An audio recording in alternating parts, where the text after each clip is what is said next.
There's this really big story going around claiming that the Biden administration was funding the distribution of crack pipes. Snopes ran one of the greatest fact checks I've ever seen where they said it's mostly false. He's also giving out syringes. And I'm like, I don't know how that makes it false, but I guess in some strange technicality, you can argue the story's not true because there's more to the story. Well, now the White House is disputing it, claiming their safe smoking kit is actually not, it doesn't include crack pipes. But if you actually look up standard safe smoking kits given out for drug intervention, it includes meth pipes and crack pipes. So I don't understand why theirs wouldn't have that. Kind of think they're lying. But Joe Biden's approval rating is in the gutter. It's lower than Trump's was at the same time in aggregate. So this is all the polls combined. I think it's fair to say that Joe Biden has done a miserable job. We got a lot to talk about. And joining us to talk about that and so much more are two incredible members of Congress. We have Thomas Massie and Marjorie Taylor Greene. Thomas, do you want to start by introducing yourself? I'm from Kentucky. I'm a high-tech redneck. Grew up as a hillbilly, still a hillbilly, went to MIT, live off the grid. For some crazy reason, I ran for Congress, and here I am. MIT Hillbilly sounds like a good sitcom, to be honest. Yeah. You could come to our house and watch it because my wife is an MIT hillbilly, and we have a son who's an MIT hillbilly. Oh, cool. Wow, cool. Yeah. I'm really excited to hear about the Klux capacitor, your chicken technology. Latest invention on the farm. Sweet. I'm a big chicken fan, so we'll talk about that.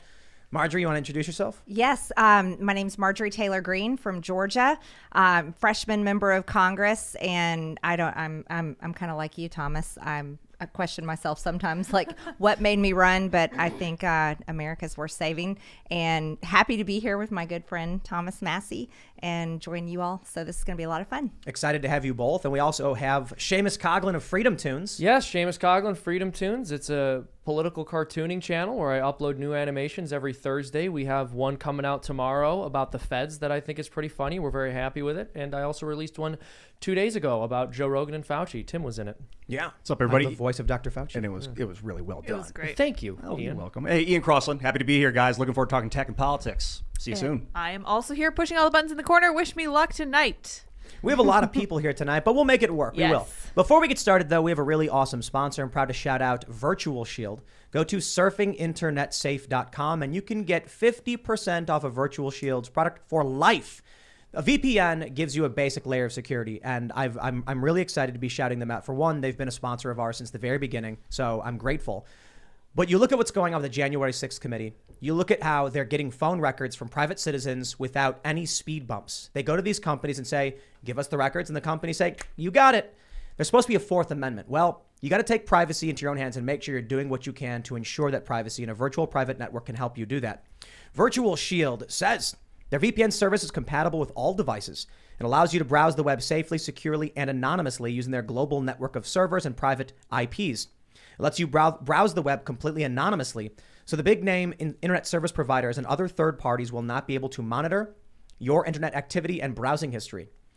And you can enjoy fast, reliable, and secure on their always available network. You get 30 days free. It works on Mac, Windows, iPhone, iPad, Android, and Chrome. It does all the work for you. Your entire connection becomes secure, private, and encrypted. I tell you, look, no security is ever perfect, but this is a basic layer of defense that you can get for your internet. And it will help stop prying eyes, government actors, hackers, and other nefarious types from stealing your data. So go to surfinginternetsafe.com, get Virtual Shield today. Thank you very much, Virtual Shield. And don't forget, go to timcast.com if you want to directly support our journalists and the work we do. We're going to have a members-only podcast up around 11 p.m. tonight with all of our guests. It's going to be a whole lot of fun. You don't want to miss it. So again, timcast.com. But don't forget, smash that like button, subscribe to this channel, share the show with your friends. And now let's get into that big story that's been going around that everybody can't stop talking about. Newsweek reports White House says crack pipes never included in safe smoking kits. I think this story is particularly interesting to me because I can understand wanting to intervene to help people who are addicted to drugs, to lower drug infection rates, to get them into safe environments, and help them get off drugs. The problem I have with this story is that, for one, I think the White House is lying about not including crack pipes. And I think giving crack pipes to people, or meth pipes and other drugs, syringes, will just increase the amount that they're actually doing. So I just want to mention one thing in reference to this story. If you do a Google search and look up harm reduction supplies and safe smoking kits, glass stems, crack pipes, and meth pipes are typically included in them.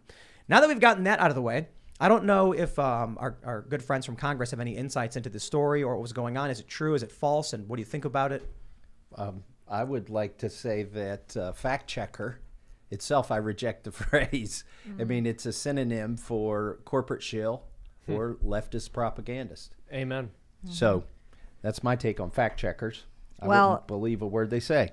No, I don't believe a word they say either. And actually, I find it appalling that Joe Biden and the Biden administration would give out crack pipes in these safe smoking kits. You know, we do want to see people get off of drugs. I think that's extremely important. But I think Biden doesn't care about drugs. He doesn't care about people dying. Fentanyl is coming across our border at a terrible rate. Fentanyl poisoning is now the number one cause of death of ages 18 to 45 years old. And so Joe Biden's all for drug use, right? He's all for fentanyl. He's all for smoking meth, smoking crack, whatever it may be. It's absolutely appalling. But the one thing he doesn't support, the one safe drug he doesn't support is ivermectin. So I think this is a serious problem. Well, as always, people should be getting medical advice from trusted medical professionals. And I don't care if it's a politician. I don't care if it's a celebrity. You got to get that advice from somewhere else. The part of the story that makes me laugh is, okay, let's just say for a minute, all right, there's no crack pipes here, right? They've denied it. No crack pipes. Does the safe smoking kit include meth pipes then? Because that's typically involved.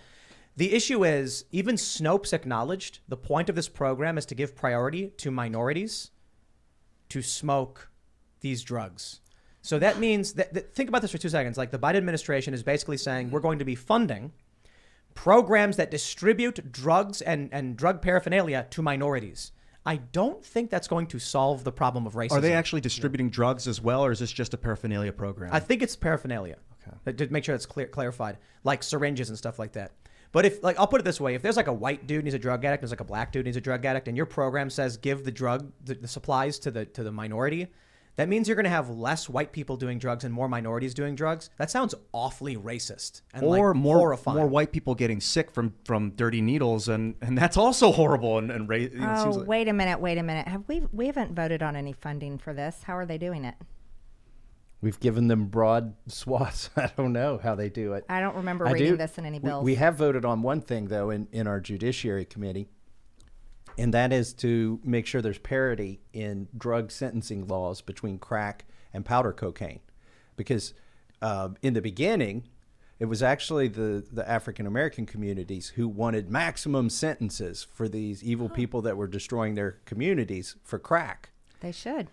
But then they decided that it was racist to over-prosecute crack in comparison to powder cocaine. So a lot of states have made parity between the sentencing laws between these two. And so we've had votes in Congress to restore parity to get rid of any racial bias. I don't think people should be going to prison for doing drugs. I think they need help.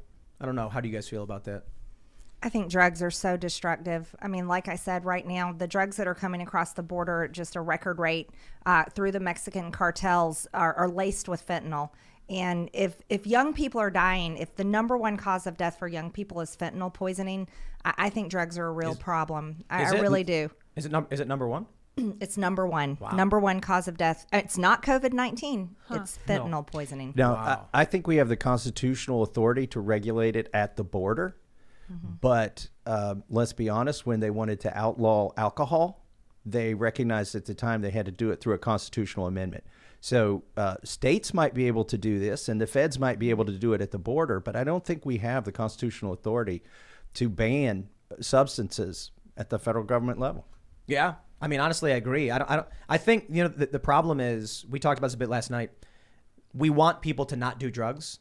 And so personally, I think locking people in prison for imbibing something sounds really, really awful, especially if it's something hurting them and they're addicted and they need help. So you look at these other countries, you know, Portugal was big, but they offer people help. You know, my understanding is it's still illegal to do these things in public. Giving out these supplies and funding this stuff seems like they read a pamphlet about it and then decided to throw money at it without actually investigating what it's going to do because it sounds good on paper. I just watched Leanna Wen from CNN talking about how times are changing, the science has changed, and things are changing, and now we got to think about how depression and how like despair is doing damage to people. So maybe this is a way to help people cope with their despair, because maybe drug addiction is up. I wouldn't be surprised. Well, sure. Joe Well, yeah, Biden's drug like, deaths have are a up. crack pipe. Yeah. Well, and also throughout the pandemic, deaths from drug overdoses have increased. Yeah. So is suicide. Yes. It's Yes. tragic. It really is. But if it saves just one life, right? Yeah, I love the fact checking Yeah. on this, though. Like you were mentioning, fact checkers. Isn't it kind of crazy they're at that point where fact checkers, for the most part, obscure the facts to make it harder for you to understand what's going on? Yeah. That's And the question is, what is their purpose and who is paying them? I dug deep into factcheck.org and looked at their corporate records, and they receive funding from the Robert Wood Johnson Foundation, which holds $2 billion of J&J stock, which is a vaccine manufacturer. The money they receive is earmarked for vaccine fact-checking. what, really? Yeah. Yep. So I taunted them on Twitter and dared them to fact check me on my facts on them. And so their fact checks didn't deny the fact that they were taking money from this organization that has $2 billion of vaccine manufacturer stock. They said that I was wrong because the vaccine manufacturer has no editorial control over what they say. But I never said that. Right. And as if it matters, to be honest. Right. They own the fact check program. I didn't Yep. say they have editorial Man. control. What's the name of the company that's taking the $2 billion from Johnson & Johnson? Robert Wood Johnson. They were started with Johnson & Johnson stock. It's one of the founders of Johnson & Johnson. And they say they're trying to diversify it. But the reality is they still hold $2 billion and they're getting money from that. Do you know how much of it is earmarked for propaganda? Well, I guess if that's the right word. Well, they give it to That would be the factcheck.org. right word. And their entire program, which is probably not a big program, it's like one leftist reporter from Pennsylvania somewhere, is funded with it. And then they just pay for ads with it or something, like Facebook ads or... They hire people. Yeah, they pay this one reporter who's not a scientist. So think about it. The taxpayers are funding the people to be in charge of what's information and what's misinformation. What gets me is... That makes no sense. If you draw a 6 on a table and you ask one guy, what is that? He says it's 6. The other guy says it's a 9. And then the fact checkers come in and they get to decide which one of us is right. And they get to decide who gets banned, who gets demonetized, who gets removed. Yep. Well, And then here's what I love about the science change, like that Leanna Wen woman or whatever. Is that her name? Yeah. Yes, that's a On CNN doctor. She's like, the science changed, and now all of a sudden they're trying to reopen and end the COVID restrictions. My problem with this is we have a ton of studies coming out of India and Sweden that say certain things. So just leave it at that. That's not the science changing. Those studies are bad. Then all of a sudden, one study comes out and they say, "Oh, look, the science changed. We're going to change our policy." Like, whoa, what? No, they're picking and choosing what is the science. Apparently, Dr. Fauci himself is the science, and he decides, and then that's the direction they go. yeah, I mean, if you criticize him, you're criticizing science. But Yeah. on the note of these fact checkers, when you look at Snopes, for example, a couple years ago, there was a huge controversy where they were fact checking the Babylon Bee, which publishes satire articles. And part of the issue with that is it was actually demoting their content in the algorithm. And just to give you an insight into how honest this organization is, referring to Snopes, they doubled down on this instead of admitting that it was ridiculous to fact check satire. And they said, we conducted a study which showed that a lot of people believe these articles are real. Well, this is what they did. They took headlines that were obviously jokes and reworded them to sound like they weren't jokes. So one example was, Democrats vow to close dangerous gun buying loophole known as the Second Amendment. And that was a Babylon Bee article. It was reworded by Snopes to say Cory Booker is one of several prominent Democrats to describe the Second Amendment as a dangerous loophole that allows people to buy guns. And then they asked people if they thought that was a real story. And when people said yes, they said, see, that means they believed the satirical Babylon Bee headline was true. It's true. It's truly amazing, isn't it? Well, they're in charge of the information, or at least they've put themselves in charge of the information. But just as Thomas was just pointing out, the taxpayers are funding them to be in charge of the information. By the way, quick story. When the vaccines first came out, the Pfizer data, the top line data was out there, and the CDC issued a report and said that it was the vaccine data showed that the vaccine was 92% efficacious if you'd already had COVID. And I thought, well, that's a remarkable claim. And so I went and looked at the data, and it showed there was actually a negative correlation for those who had already had COVID if they took the vaccine. This is Pfizer's own trial data. So I'm a congressman. I called up the CDC, and they took my call. Surprising, right? Yeah. And the director in Washington, D.C. said, I'll get my top scientists on the line. I said, I think it's a typo. So she calls me back with their top scientists, and she said, we're going to call you Eagle Eye Massie. We don't know how we printed this. It's a mistake. We don't know how it made it in here. And I was like, well, okay, well, you're going to fix it, right? Oh yeah, we'll fix it. And they said, so are you going to do an errata? Are you going to change the PDF that's up there? Like, I got into the technicalities. And so I thought it was all fixed. The vaccine comes out. Older people in Kentucky couldn't get it because younger people were taking it who had already had COVID. But the data was never fixed. The data was never, a month later, somebody said, oh, the CDC says this. I went back and looked. They never fixed the lie. And the lie is obvious. It's knowable today. So you're saying there's a Wow. negative correlative data, meaning that after someone received the vaccine, or if someone had received COVID and then they got vaccine, there was less resistance than if they hadn't had COVID and got the vaccine? It was -7%, but they had so little data, it's hard to draw any conclusion. Like the fact that they even claimed they could say it was 92% was ridiculous. This is early on. This was when the vaccine first came out. This was early on. December 14th of 2020. Right. Well, So as it's gone on, though, we've learned more. But really, the truth is, when they're talking about the science changing, like she was talking about on CNN, y'all, it has nothing to do with science. It's all about polling. It's about politics. And this is an election year. And this is why Democrats are starting to loosen up. We saw New Jersey taking away their mask mandates, other states, and they're easing off because they know they're in trouble. This is a major issue. Parents do not want their kids masked. I will issue the obligatory talk to your medical professional about what's right for you. Absolutely. And data changes, so make sure you're double checking a lot of the stuff because we don't have anything pulled up. But YouTube is very, very gruesome these days. By the way, I have recordings of those phone calls. That's what I was going to ask you. Oh, Do did you you publish normally them? record everything when you make calls to these people? Are No, they always I recorded? normally do not. It's not something I would ever do with another congressman, for instance. But You publish them? I gave them to Cheryl Atkinson, who did sort of an expose, and she picked the portions of the phone calls. I mean, there's like an hour of recordings because Just I had publish 'em 5 raw. or 6. I should just release them all. Yeah, absolutely. Well, let's talk about the polling data and how it's changing. So, Marjorie, you're just mentioning it's not about science, it's about polling. Right. Now we're seeing, New York, Illinois, you mentioned New Jersey, they're starting to pull back on their mandates. We have this story from Timcast.com. President Biden's approval rating falls below 40% according to new poll. The rate marks an all-time average low for Biden at 39.8 in the Real Clear Politics average.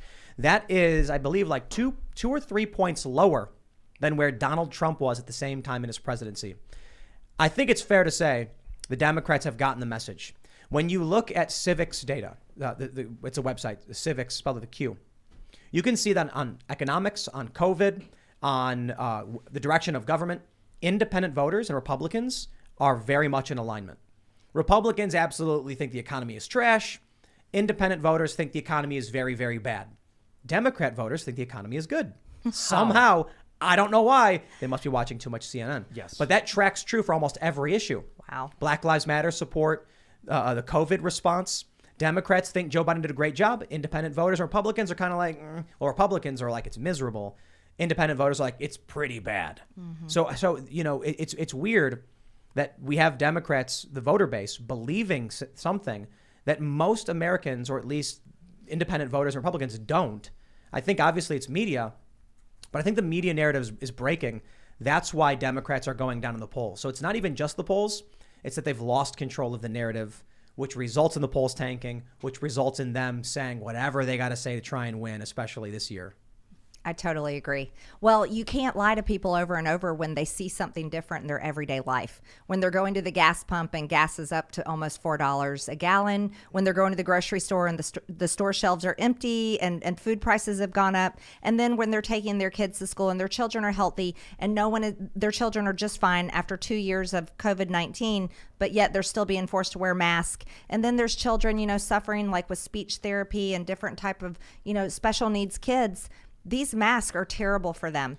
And so, yeah, it is a real issue, and you can't lie to people over and over again on the news and when they see something different in their everyday life. Stacey Abrams, Alyssa Slotkin. Stacey Abrams sitting down with all these kids wearing masks and she's not doing it. Yeah. I mean, they're basically telling you they don't care. They don't care. Let me say something about Stacey Abrams because she's running for governor in my state. Yes. That picture was infuriating to me. I'm a mom. I've got 3 kids. Now my kids are older, but Stacey Abrams, she is in one of the highest risk factors for COVID-19. Yep. She's obese. She is. She's obese. I'm not trying to say anything terrible about anyone, but that is the state of her health.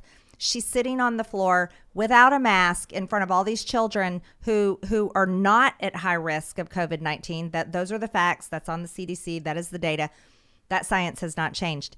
She sits there without a mask. I mean, it was infuriating to me. There's no way parents in Georgia to want that woman to be the governor of our state when that's how she views children, that she is better than them and that they have to sit there with a mask on while she gets to take hers off. Why did she do it? Do you guys know? What was the purpose of that photo? It was really, really bad looking for her. It's not the first time we've seen a Democrat who advocates for masks not wear one. A picture recently of Obama. We saw Nancy Pelosi getting her hair done. We saw Whitmer, the same thing. I think they're just liars. They're lying about how they really feel about masks. And if they don't, do you see that video of Rashida Tlaib saying she's on camera saying something like, "I only wear this when the Republicans are around or they're filming me or something." It's the weirdest. Well, we thing. can talk about masks. I'm gonna let Thomas start. Yeah. In the House of Representatives, there's a rule that you have to wear a mask. But guess what? It only applies when you're in front of cameras.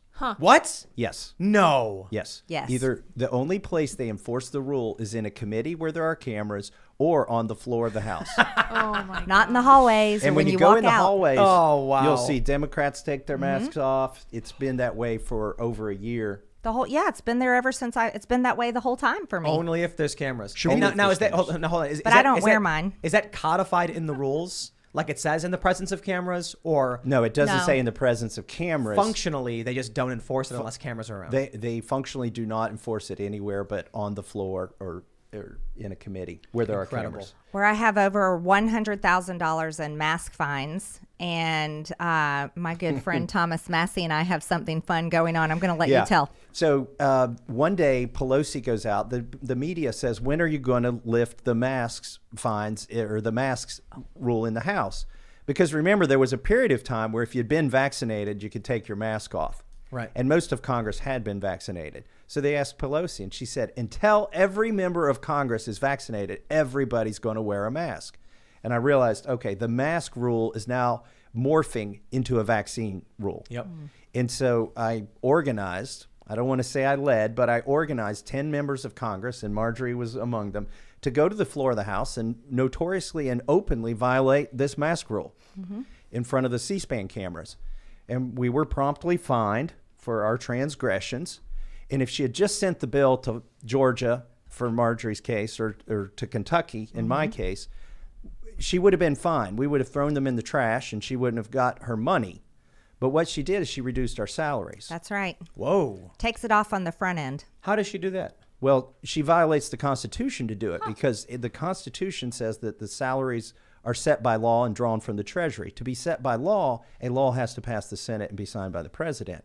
The 27th Amendment to the Constitution, the very last one to be ratified in 1992, but suggested during the Bill of Rights, says that congressional salaries can't vary without an intervening election. Now, why did they do that? A lot of people think it was so we wouldn't give ourselves a raise. That could be partly true, but in reality, if you go back and look at the debates, they decided if anybody could get control of a person's sustenance of their salary, they could bend their will pretty easily. And so they made sure that you couldn't vary it until there was an election. Unless you're rich. Yeah, but even that, I mean, Marjorie's got $100,000 of fines. Oh, the next thing they did, because they figured out they can't stop me from refusing to wear a mask, because they figured out I truly will not stop doing it no matter how much they fine me. And we are going to have a very successful lawsuit. I'm thrilled about it. He's explained it perfectly.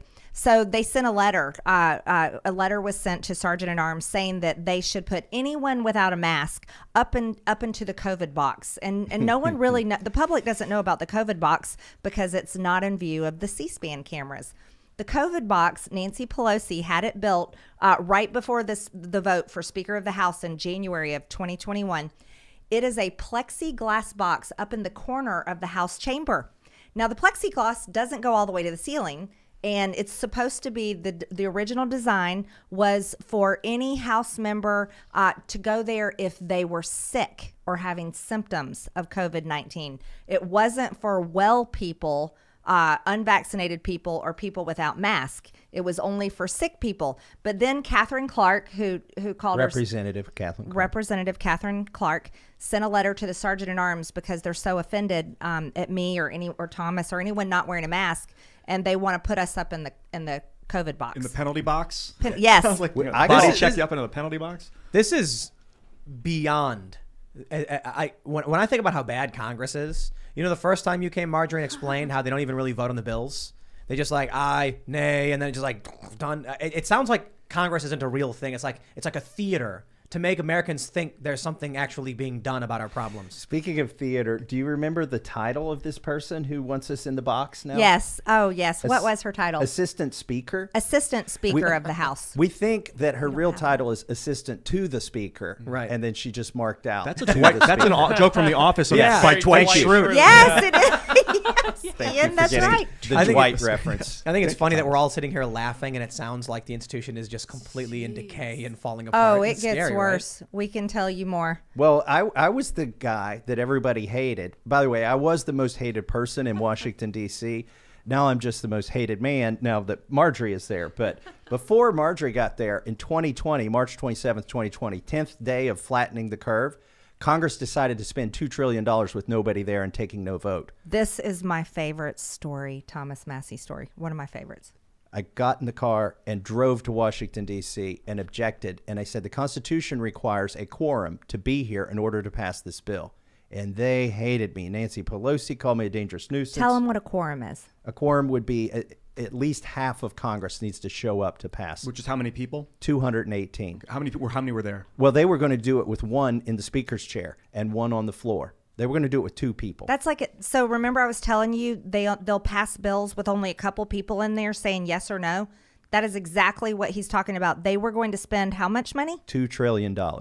With two people in there, the speaker and one other person. So they said it was too dangerous for them to come and vote. Meanwhile, they're going to the grocery store and expecting a grocer to be there and somebody to bag their groceries. They expect the truck drivers to be driving. They expect the UPS guy to show up, the nurses to be The there. unvaccinated healthcare workers. Right. Nobody was vaccinated at the time, by the way.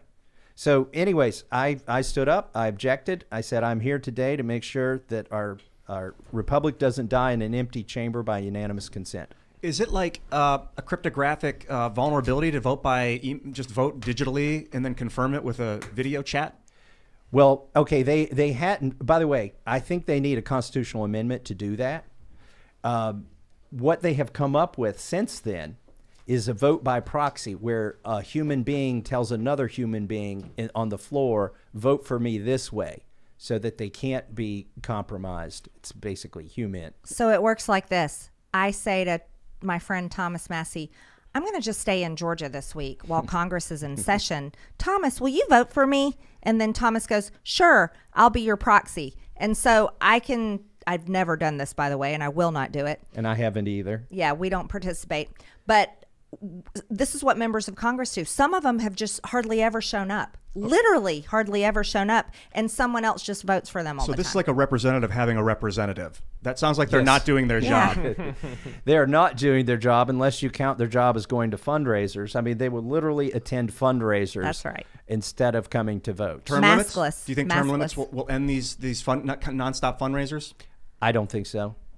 I don't think. I mean, I've sponsored term limits. I'm for term limits. Let's try it. But I'm for it too. The problem is not that the people who've been there a long time sell out. The problem is that people get there and sell out on day one. Mm-hmm. And then you have people who announce their retirements. And you would think, well, now they're unchained. They've no obligations and they'll vote their conscience. No. Once they know that they're no longer going to be there, their voting record doesn't improve. If anything, their attendance goes down. And then Yeah, they get hired actually, by Pfizer or something. The ones that are Yes. retiring, I'll give you an example. Adam Kinzinger, we don't know what he is. What is he? He's Nancy Democrat? Pelosi's little baby boy. So anyways, Adam Kinzinger, he voted yes with the Democrats Competes Act last week. He was the only Republican to vote yes for it. So he's not running for Congress again. So he is completely sold out and voting whichever way the Democrats are happy with. But back to Thomas's story. How much of this do you want me to tell? It's up to you. Oh my gosh. I had President Trump yelling at me. Oh my. He called me up that day for the having the audacity to say that members of Congress should show up and vote. Yelling at you for what? I don't know. He was afraid it might slow down the process of getting $2 trillion out the door and $1,200 checks in the mailbox. Well, let's reference when think I this remember is. this. It was in March of 2020. It was the shutdown. No one knew what COVID was going to do. Everyone was freaking out. They didn't know what the outcome was going to be. So President Trump was pushing through. Thomas Massie was trying to say, no, we have to do this correctly. We still have a constitution. It has not gone away. And I'm proud of him. I totally support him for what he did. So he said he would, on the phone, he told me he was going to come at me like I'd never seen. Never in your life before have you seen the way in which I will come at you. Trump that's said that. awesome. Yeah, he said.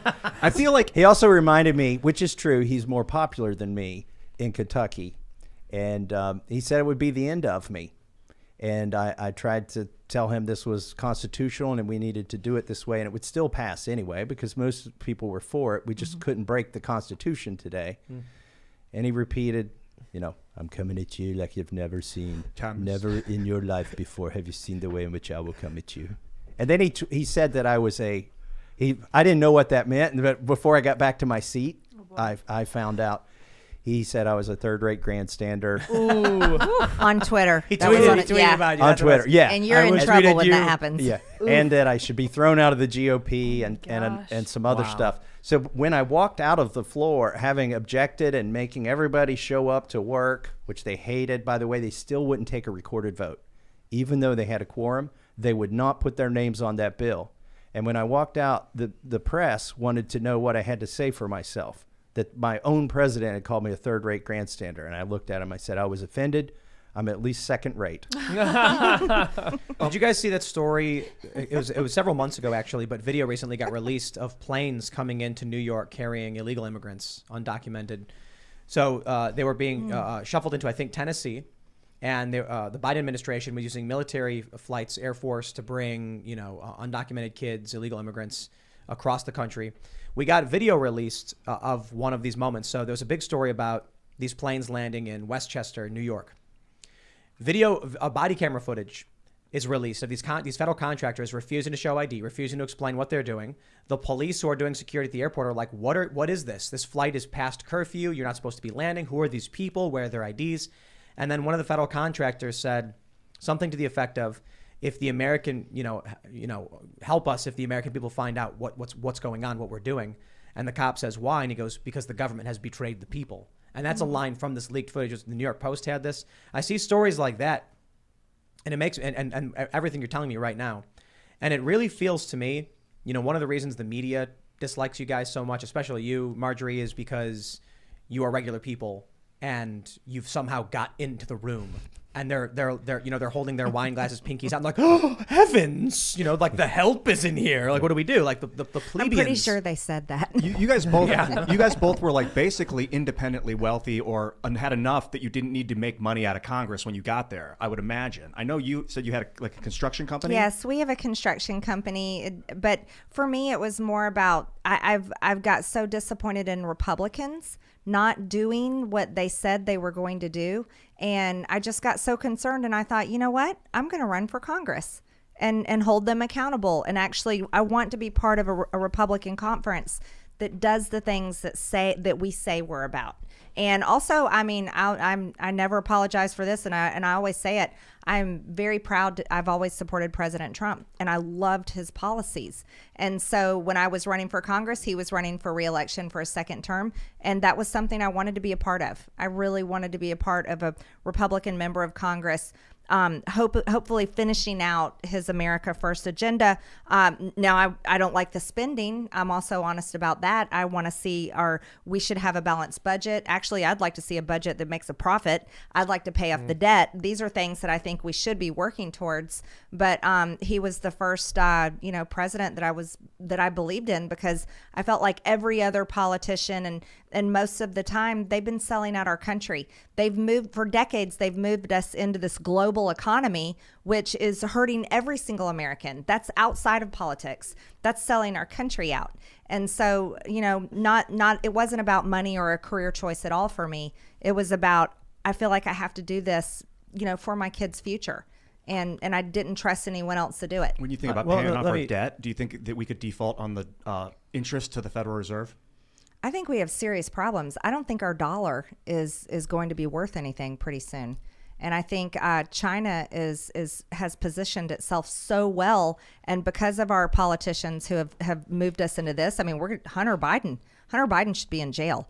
But there's many other people, Dianne Feinstein, many of the other people who have positioned and worked America into this global economy, and companies, corporations, and their interest.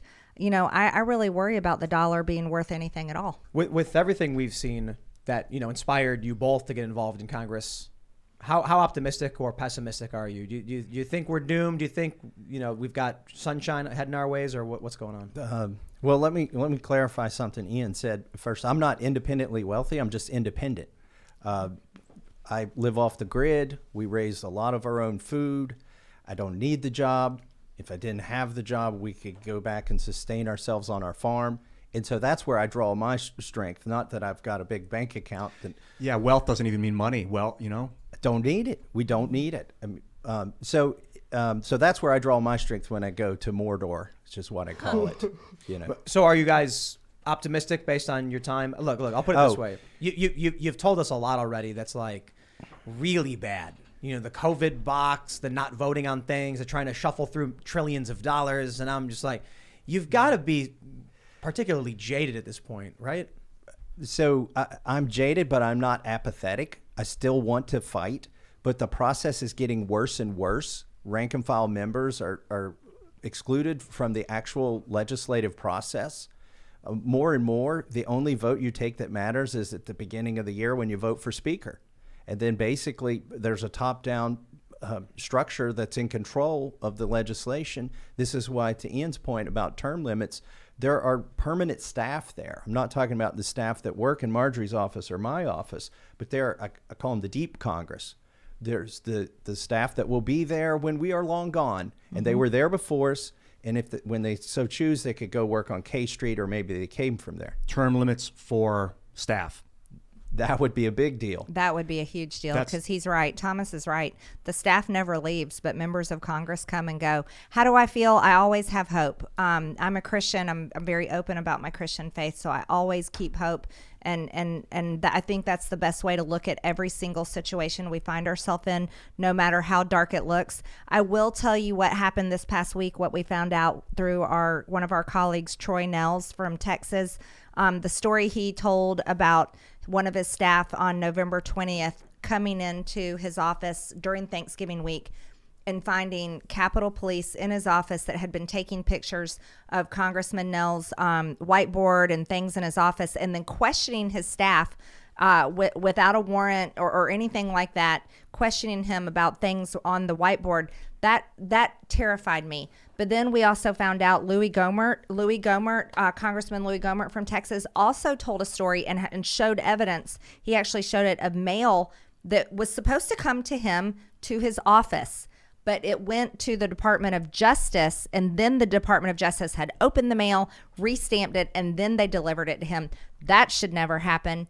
And then what I've been through, and our office buildings are closed to the public right now. Public cannot come in unless you get permission from one of our offices. But there's people that work in the building that vandalize and attack signs right outside my office door. And those are people that work in the building. The amount of death threats I receive are in, some of the top of all members of Congress. That concerns me for my own safety.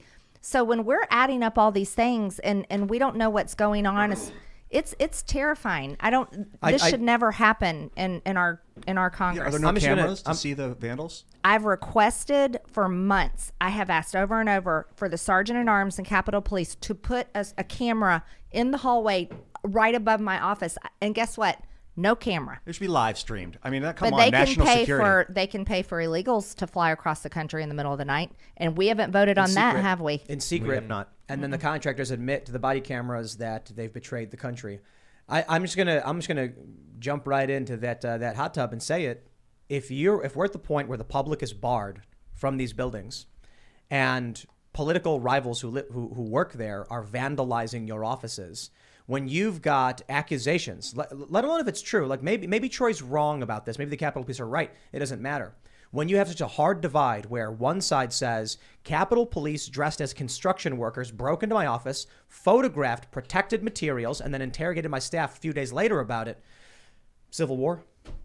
I mean, if the January 6th committee, if Democratic establishment, uniparty players are willing to use law enforcement and vandalism, physical attacks to get their way to win, if they're going to subpoena the former administration, his staff, and members of the media costing them hundreds of thousands of dollars, we are beyond elected representative government. It is now ruled by force, whoever can command the most amount of power. This is the precursor, in my opinion, to hot civil war. Tim, I think you're perfectly phrasing the way most people feel when they're watching what's happening in Washington, D.C. It's not what happens in America. This is what we see happen in communist countries. This is where we see, some people rise up and topple the regime that's in control, and then they become the next dictator. We don't see this in America. I stay away from the term civil war. I do not like it because I don't like violence. I was very upset on January 6th with that riot. It was the worst day of my life. I'd just never seen anything like it. So that is not something I go near, but I will say this shouldn't happen. We shouldn't be treated like political enemies in such a way where they may be spying on, sending people to spy on our legislation or not protecting our lives. Like I feel like they're not protecting my life, making us go through metal detectors to go vote, where the entire room is on camera. It's totally out of control. One of the things that was floated the last time we talked to you was that Democratic groups are going to try and use lawsuits, the judicial system, to bar you from re-election. And we're seeing that now with Madison Cawthorn. They've filed claiming he's an insurrectionist for speaking at a rally, thus he's ineligible for office. That is shockingly dangerous, because what happens when you get a partisan judge who agrees or disagrees, and then one side or the other side says, oh, they only issued this ruling because of their affiliation. And then let's say they do disqualify Madison Cawthorn. Is he going to just be like, well, I guess I'm not in Congress anymore? Or is he going to say, no, I'm the duly elected representative and I'm going to the Capitol? And then what happens when the police bar him from entry? What happens to the people in his state who expect representation when they don't get it? Well, Marjorie saw this. She was punished for something that happened before she was elected, and they won't even say what it was. She was removed from all of her committees. Now, she was still allowed as a congressperson to be a congressperson, but it's kind of like a second class they're trying to demote her to because she has no committees. The voters litigate this, okay? The voters, there's 750,000 to 800,000 people in every congressional district, and those people alone should decide if you are eligible. If you've done something that disqualifies you, it shouldn't be the party that's in power when you get there who gets to decide. That's right. The elections are there for a purpose. But what Tim's talking about is terrifying. They're trying to actually block Madison Cawthorn from being allowed to be on the ballot in North Carolina. And so that's why he's had to file that lawsuit. But here's something really interesting. So let's turn it a little bit. Maxine Waters went on the ground in Minnesota. Minnesota? Not even her home state. She's from California. That's right. So she goes down there and she's, basically inciting a riot, inciting violence. No one moved to block her from being on the ballot. And so that's why this is totally out of control. I agree with Thomas. Elections, it should be up to the people. They should be able to choose who their representative is. But this plan that was launched by Mark Elias, who is the Democrat election attorney, and he tweets about it all the time on his Twitter page, Mark Elias. This is a plan that is way out of bounds, completely out of bounds. I think it's one of the most dangerous things. I mean, look. What's one congressperson anyway? I mean, you want to get your legislation passed, then I would view the Democrats as just the appropriate thing to say was let's try and win where we can win and recognize we'll lose where we're going to lose. For them to go out and be like, let's file specialty lawsuits that bypass elections to bar people we don't like from being in Congress. Let me throw it to Pennsylvania, where we had that lawsuit over universal mail-in voting, which has since been ruled unconstitutional, proving the Republicans in that state right and simultaneously wrong because they were the ones who negotiated the deal in the first place. It was stupid, but that's besides the point. When it went to the lower court judge said, on the merits of this lawsuit, it seems that universal mail-in voting in Pennsylvania violates the Constitution, and the Republicans will likely win on those merits. It's got to go to a higher court. The higher court's public response was, you guys are Republicans and you took too long, so you lose. A judge shouldn't be looking at a person and saying, because of your political affiliation, I rule for or against you. So what happens when Madison Cawthorn he's filed a countersuit arguing he is eligible to be on the ballot to run. They go before a judge. Maybe the judge is a Democrat. The well-known Democrat judge says, nah, lawsuit's correct. Madison, you're off the ballot. Are the constituents of Madison's district going to be like, okay, we accept that from this judge? Or are they going to say, no, we have voted on this? And what do those people do? And what happens if Madison then goes to Congress and says, the people have chosen me, let me in, and the Capitol Police say, no? See, this is where it's getting in very dangerous territory. And that is where people could be invoked to do things they shouldn't have to do. I mean, it's a terrible scenario to even think about, but here's the ultimate goal. What they really want is if they can remove Madison Cawthorn off of the ballot on North Carolina, they can remove President Trump and block him from ever being allowed to be on the ballot in North Carolina.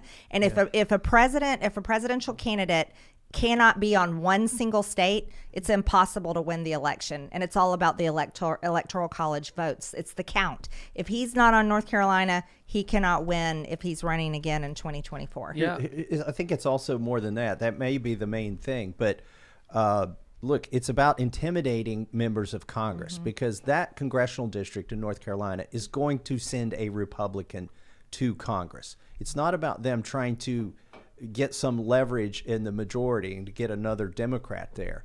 They are trying to silence Madison Cawthorn. And if they can affect that, then they will have intimidated everybody else. And now they'll be more cautious and careful and about what they say. And to be honest, except for Marjorie, Republicans do scare very easily.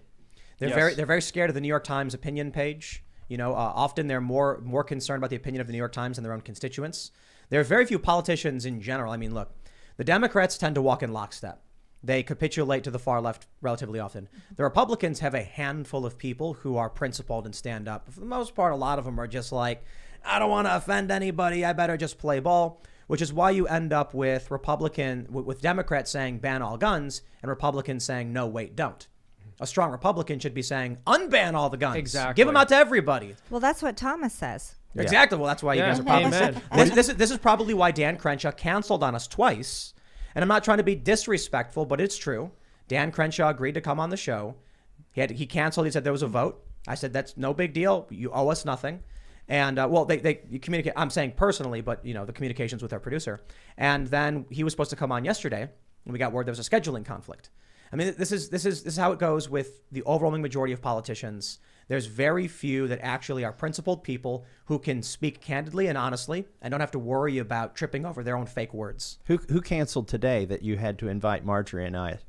Who canceled? We canceled them. We were like, everyone get out. Marjorie and Thomas are coming. It was Alex Jones. Oh. No, it wasn't. I love Alex. I love Alex. I love him. Alex Jones is the greatest. Dude, he he's has such a been kind so man. canceled. He's a wild entertainer and a brilliant man. Isn't he fantastic? And no one is perfect. No, and everyone nobody's is capable perfect. of incredible violence and incrable love. So yes, just watch it. shout out to Alex Jones. We love you. And I have no problem. Like they try and I don't know what these leftist media personalities think they're getting by trying to insult me or accuse me of things, because I literally don't care and it's not going to change I'm never going to bend the knee to their stupid whims or whatever. Alex Jones is a journalist and member of the media. End of story. You can say he's wrong. You can say he's fake news. You can accuse him of being incorrect and not fact checking. And I think there's valid criticism in a lot of what Alex Jones says. Absolutely. Yeah. But he runs a media organization. And so when the January 6th committee subpoenas him, they are basically violating our First Amendment protections. The press isn't supposed to be, the press can say what they want to say. And I love, this was really going to offend them all. Alex Jones is a journalist the same as Brian Stelter and Jake Tapper and Don Lemon are. Absolutely. Well, I was about actually, to say don't- the same thing. But some There's people no are going to be like, difference. don't insult Alex that way. Well, yeah. Alex Jones never lied us into a war. Right. True. Traditional media has. So And Thomas, why does the New York Times and CNN get to say that Trump is guilty of Russia collusion yes, when it was never proven? that was and a it's literal actually proven conspiracy false. theory. Yeah. I want to make a point. You don't have to try and prove you're a journalist to enjoy First Amendment protections. Also, yeah, exactly. There are occasionally, the big newspapers will come to Congress with suggestions for extra protections that they might receive.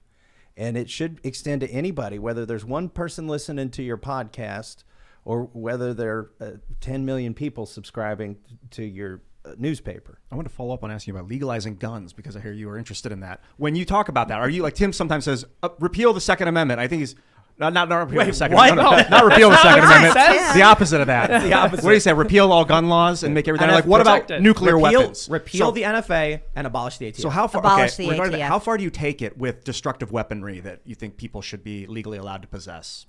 So, let's look to the purpose. What was the purpose of the Constitution? Why is the Second Amendment in there? Defense. Well, that's my opinion. but- I think it's there so that the government doesn't have a monopoly on force like it did in every other country.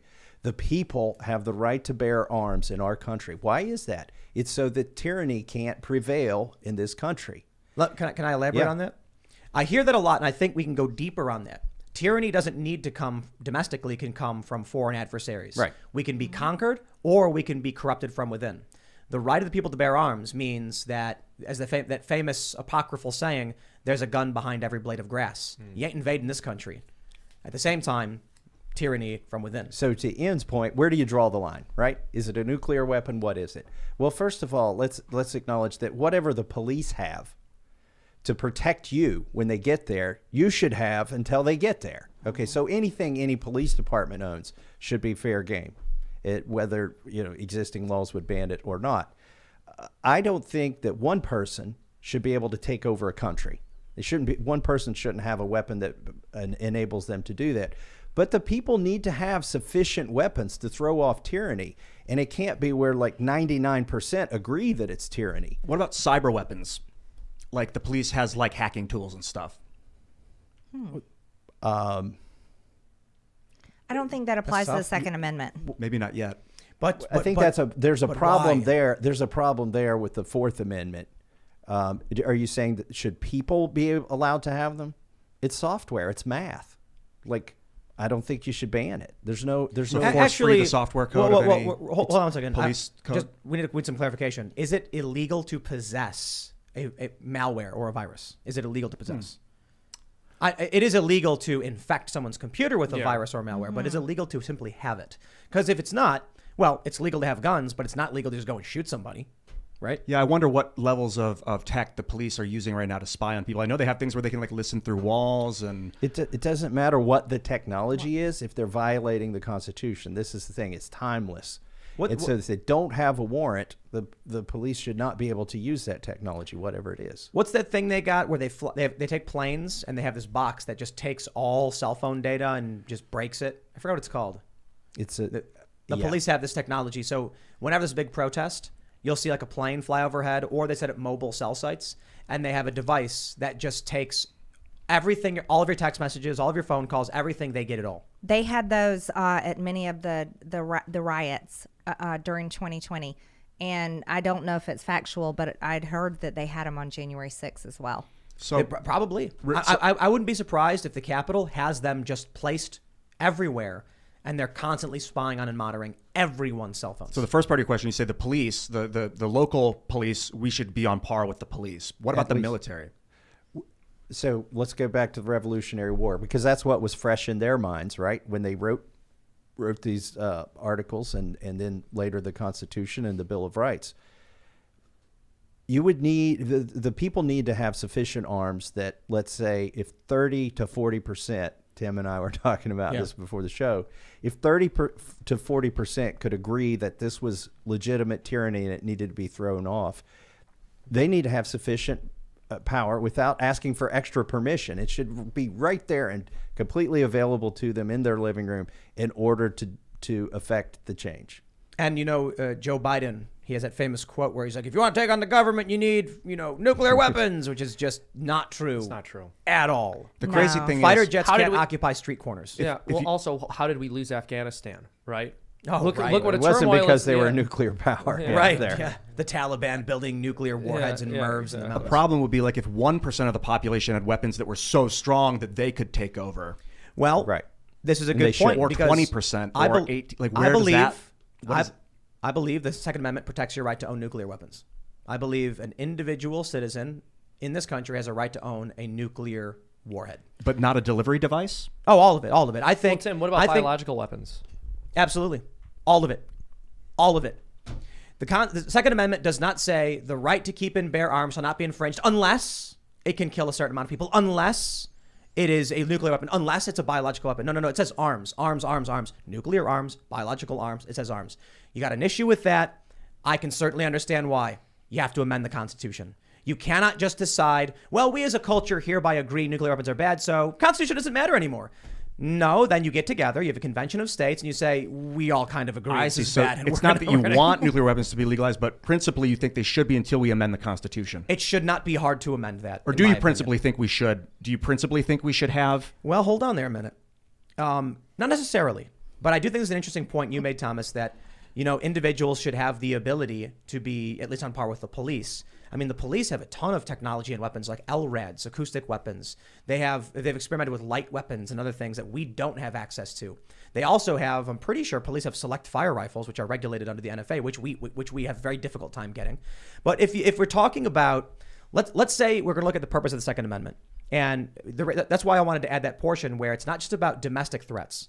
The idea that you have armed militia ready and waiting means that if a foreign adversary comes in, the local farmer is able to come out and fight instead of being disarmed. Well, But that's quick, happening though. just in the event that China lands U-boats on the shores of California and they've got high-grade military tech, directed energy weapons, Scud missiles, whatever. Well, not Scud missiles, but cruise missiles.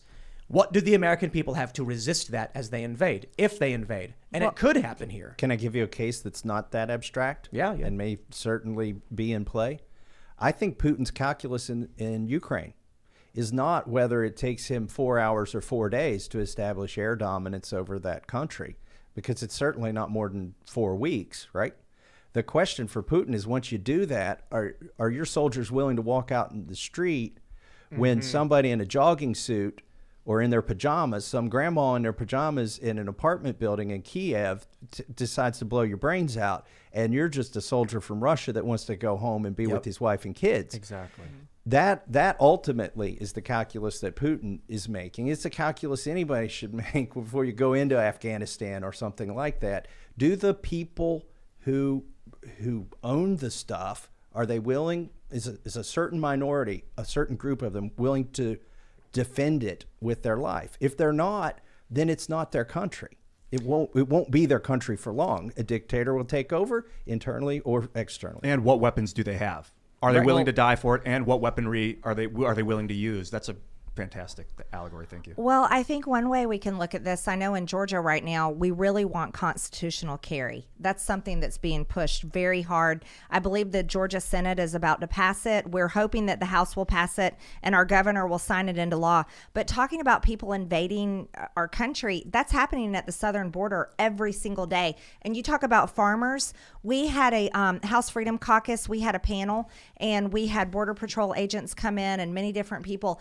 And one of them was a retired Border Patrol agent, and he has a family farm that is right there at the border. And he was telling us stories of he hates to leave his house because he'll be leaving his wife and young children there by themselves, and they constantly have illegal aliens coming right across their yard, right by the house. They have them come up to the door, and he feels that he has to be there all of the time to defend his wife and children because he has guns. And so when you talk about a country being invaded, we are a country being invaded. We're being invaded nonstop every single day at the southern border because the current administration refuses to secure our border. Well- And so it is a serious issue. The Second Amendment is so important. And yeah, I believe we have to be able to have our guns. I think that was an understatement. Not that they're refusing to secure our borders, but they're aiding and abetting people who are entering illegally. Yes. The Biden administration has been taking these people and putting them on planes and flying them to other states.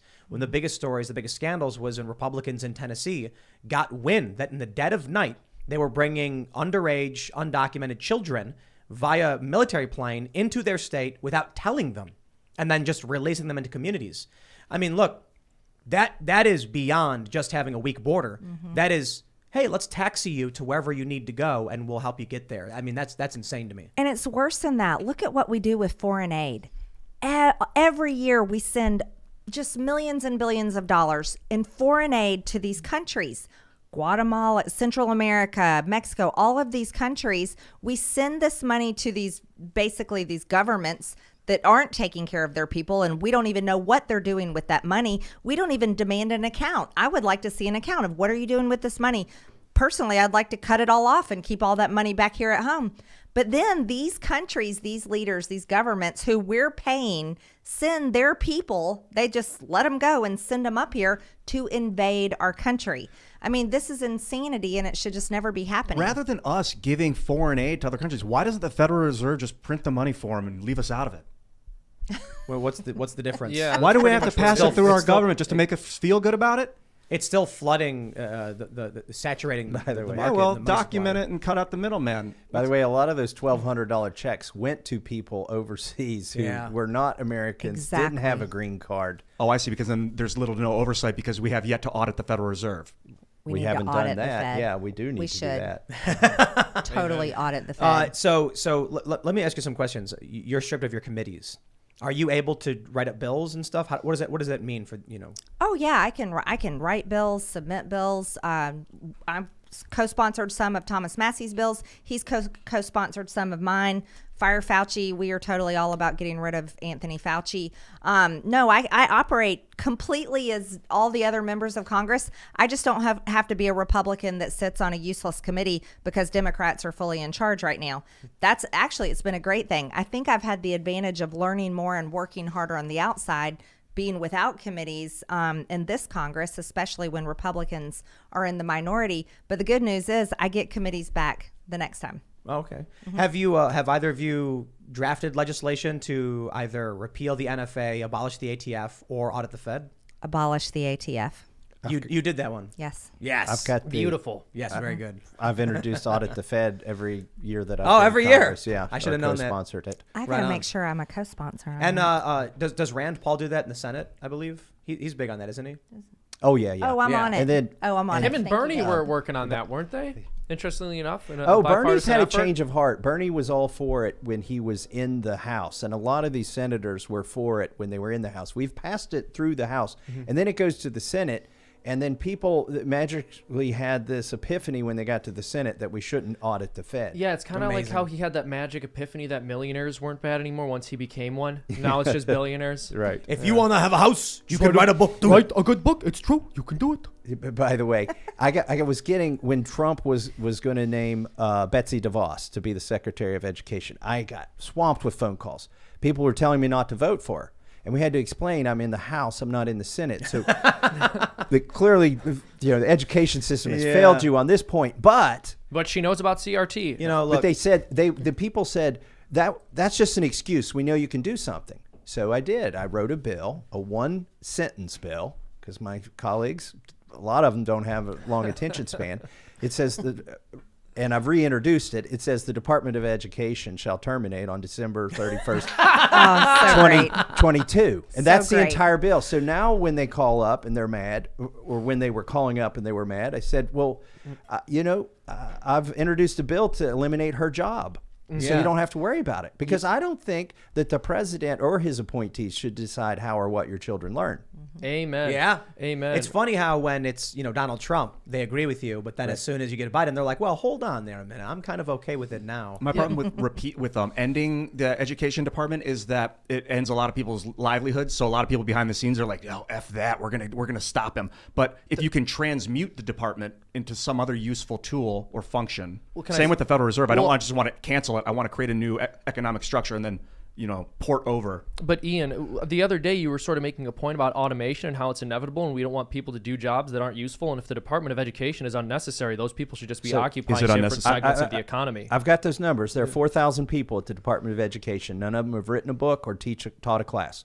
They make an average of $100,000 apiece. Wow. We could take that's that insane. money and send it to the states, or the states could collect it, and it doesn't have to go through federal hands, and they could hire more teachers. Yes. Or give it back to the 400 million? taxpayers. Yeah. Imagine doing an actual job, Yeah. like a trade, A real job. building houses and cleaning sewers, and then it turns Being a truck driver. a truck Yeah. driver. I think truck drivers do pretty a well. podcaster. But, They do. you know, but imagine this. making cartoons. You're working hard. You're driving your truck, long haul, long nights, cross country, away from your family. And then some bureaucrat in the Department of Education is getting 6 figures to do what? And your taxes are paying for them.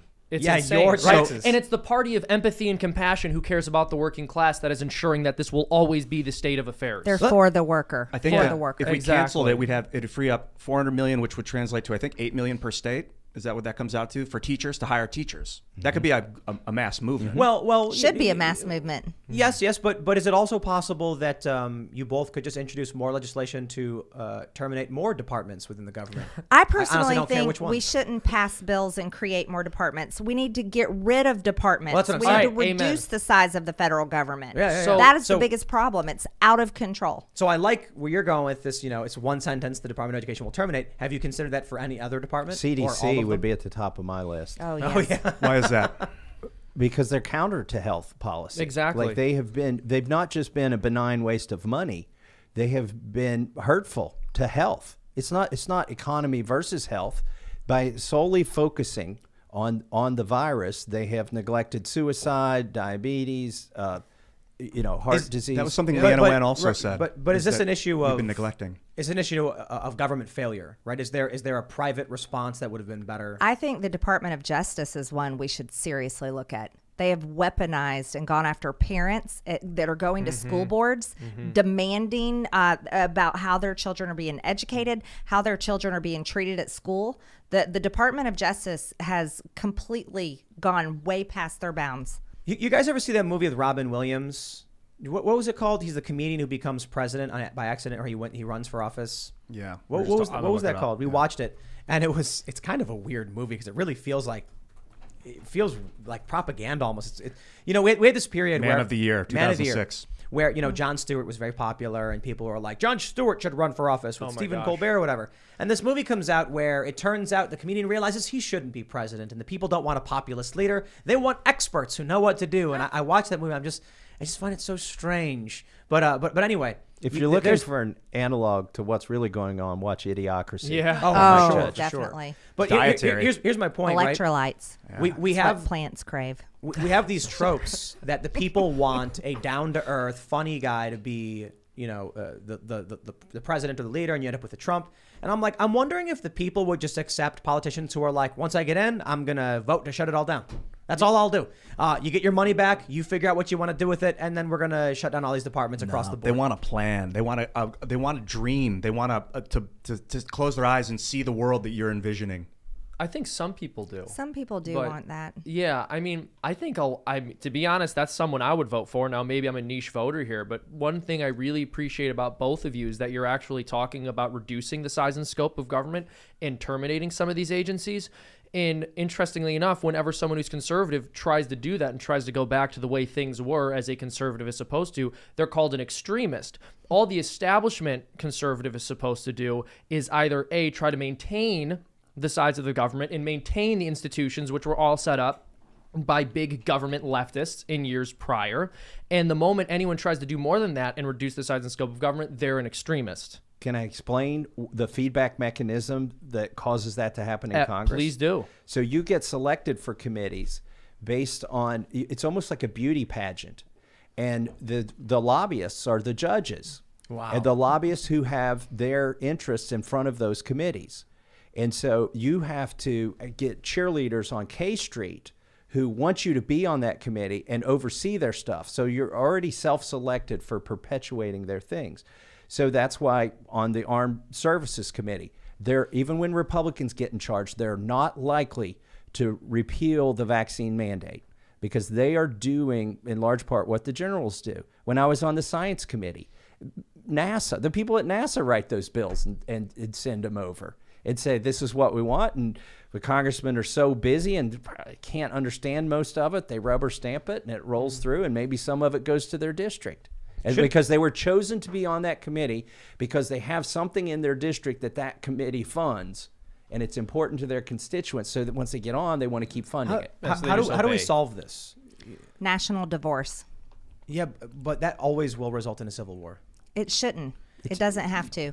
So just like a married couple that decides that, we can no longer be married, this is not working, they resolve the situation in a court, right? They don't actually go to war or they shouldn't try to kill each other. Maybe some of them do, I don't know.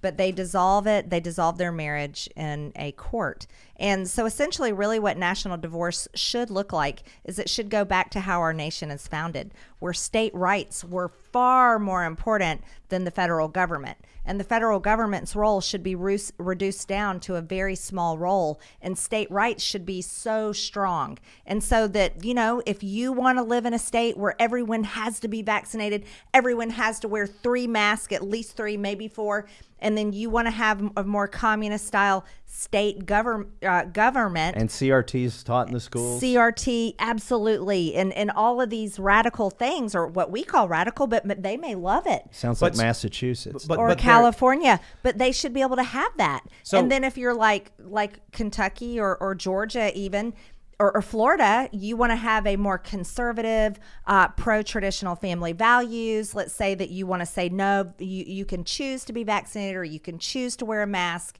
and you want to have a more free government, you should be able to have it. And then there's no interference. The federal government's not going to shrink itself.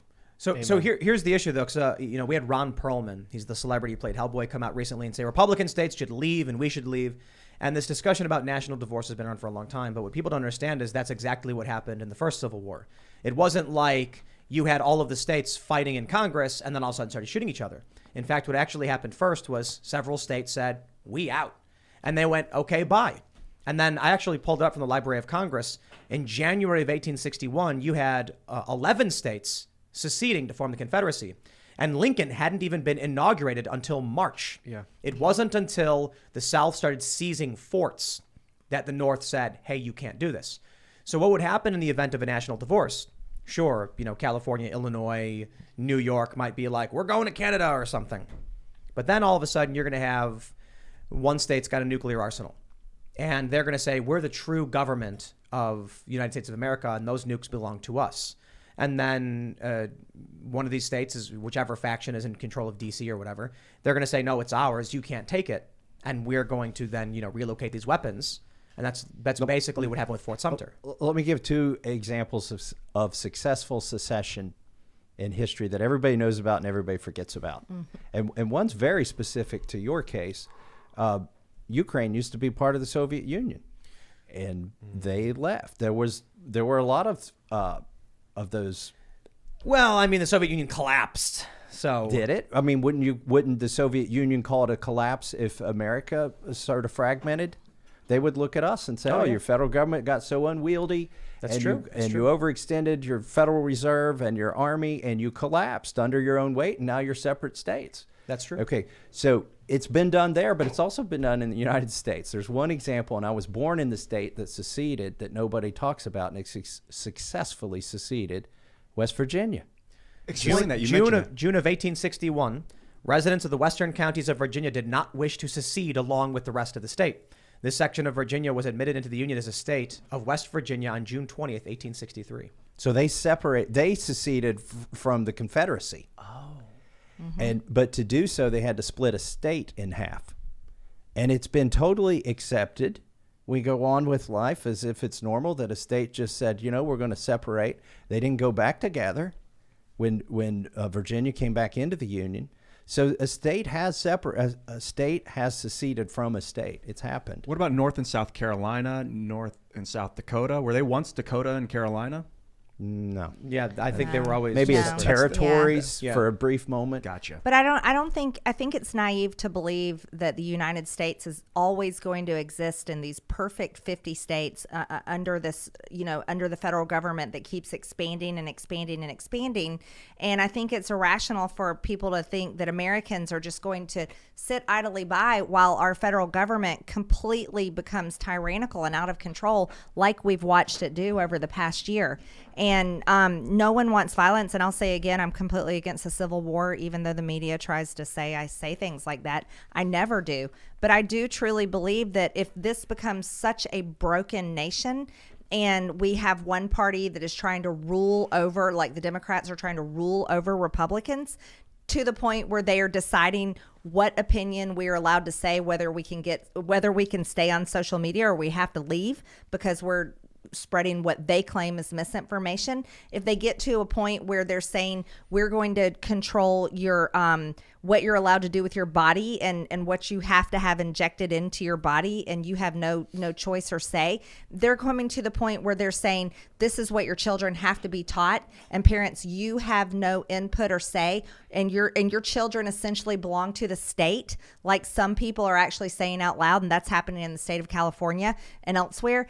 When it gets to that point, you can't just accept or think that Americans are going to accept it. That is when it's okay to start saying, you know what, just like in a marriage, I don't like the way you're treating me. You either have to change. I'm asking you to change, which is what Republicans should be saying to Democrats right now. Stop this behavior. You have to change. We all have to live here together. We should care about our country together.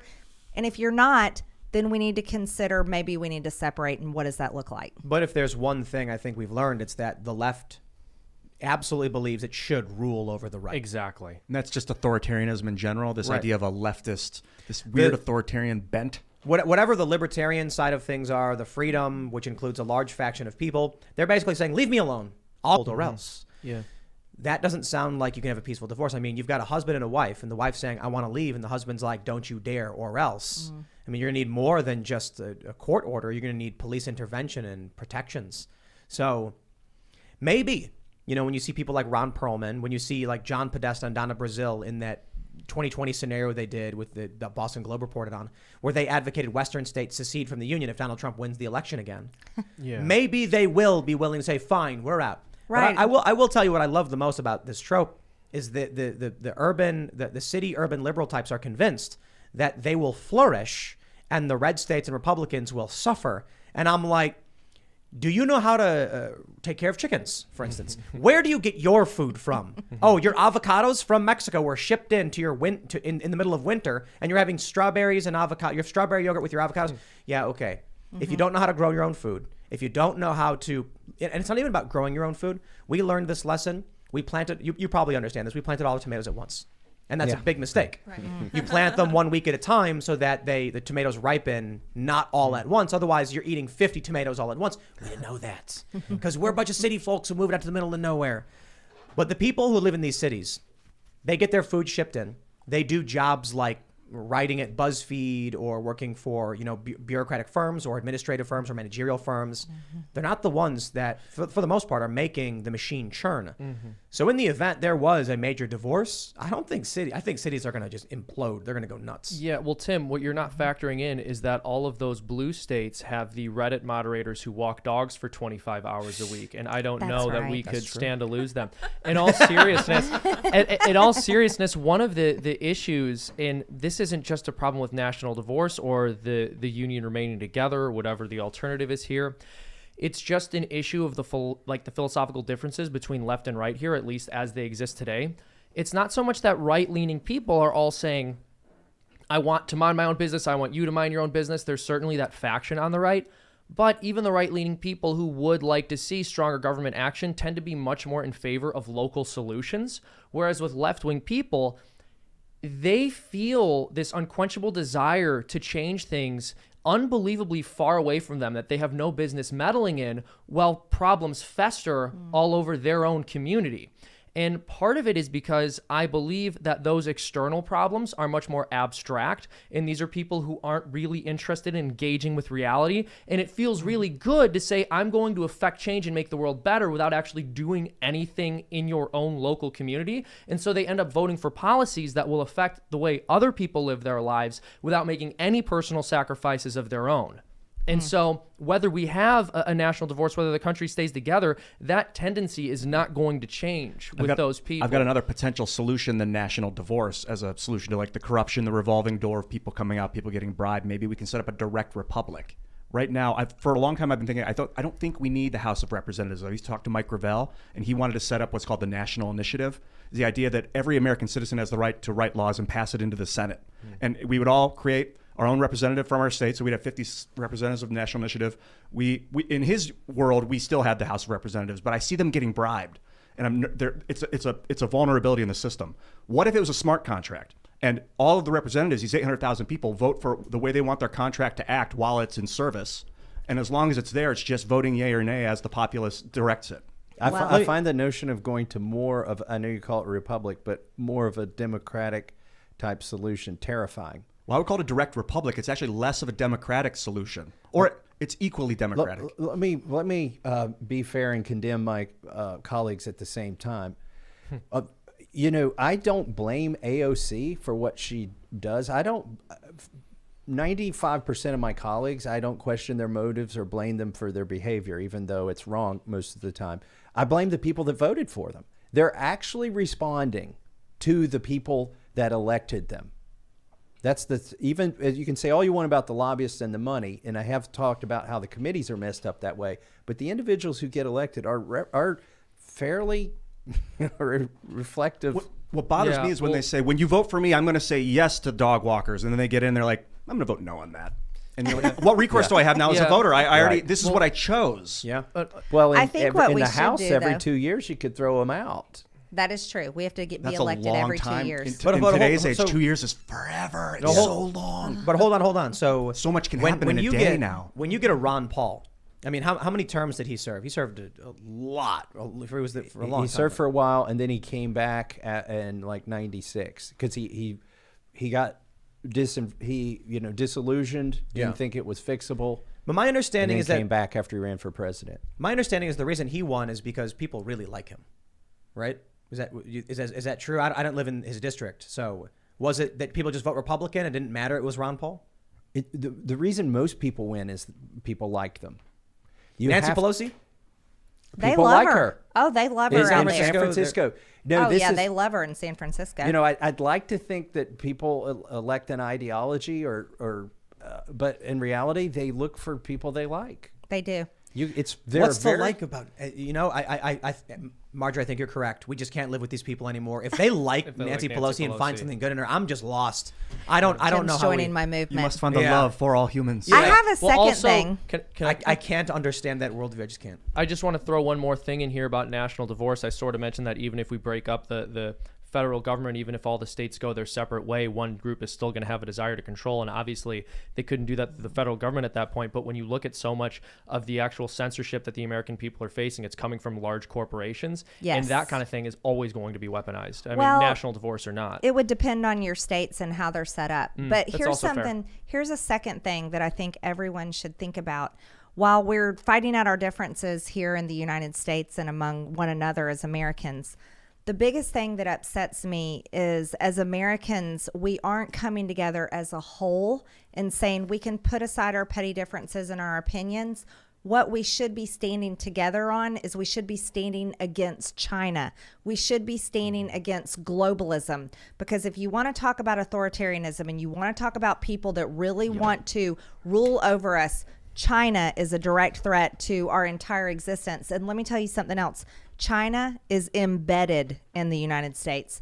There are politicians, people that Thomas and I work with that are completely sold out. If you have not read Peter Schweitzer's book, the new book that has come out, I highly encourage you to read it. Guest. You would be shocked. There's a whole chapter on Dianne Feinstein. That woman has been there probably longer than all of us have been alive. They have made so much money through corporate connections, policy, deals that she was willing to make through her powerful position as a senator, with her husband, stock deals, money, investments. I mean, it is outrageous that this actually happened, but it's not just them. It's happened over and over and over again with people in power right here in our country. And this is the kind of thing that I think we should come together on. Republicans and Democrats? Yes, both parties. Both parties. Sold out. All parties. There's more than two. That's when people say both. I think they're missing the mark because there are many, many political parties. We talked about this before the show. You said Congress, Thomas, you were telling me it's like set up for a two-party, literally built with. The fact that there's an aisle forces you into two halves. Tell me more about this. You said there's coat rooms. There's a cloakroom. There are two cloakrooms. There aren't three. I've thought about this because I feel like a transpartisan some days. I don't know which cloakroom to go into, but because there's only two. And they shoehorn, there's probably 6 or 7 kinds of parties that aren't named in our country right now, but then you shoehorn them into two parties. Every committee hearing room has 2 back rooms. You hear about backroom deals. Okay, they literally call them back rooms. And there are exactly 2 back rooms with every committee hearing room. They even have a smoking section, right? The Yes. smoking section? Yeah.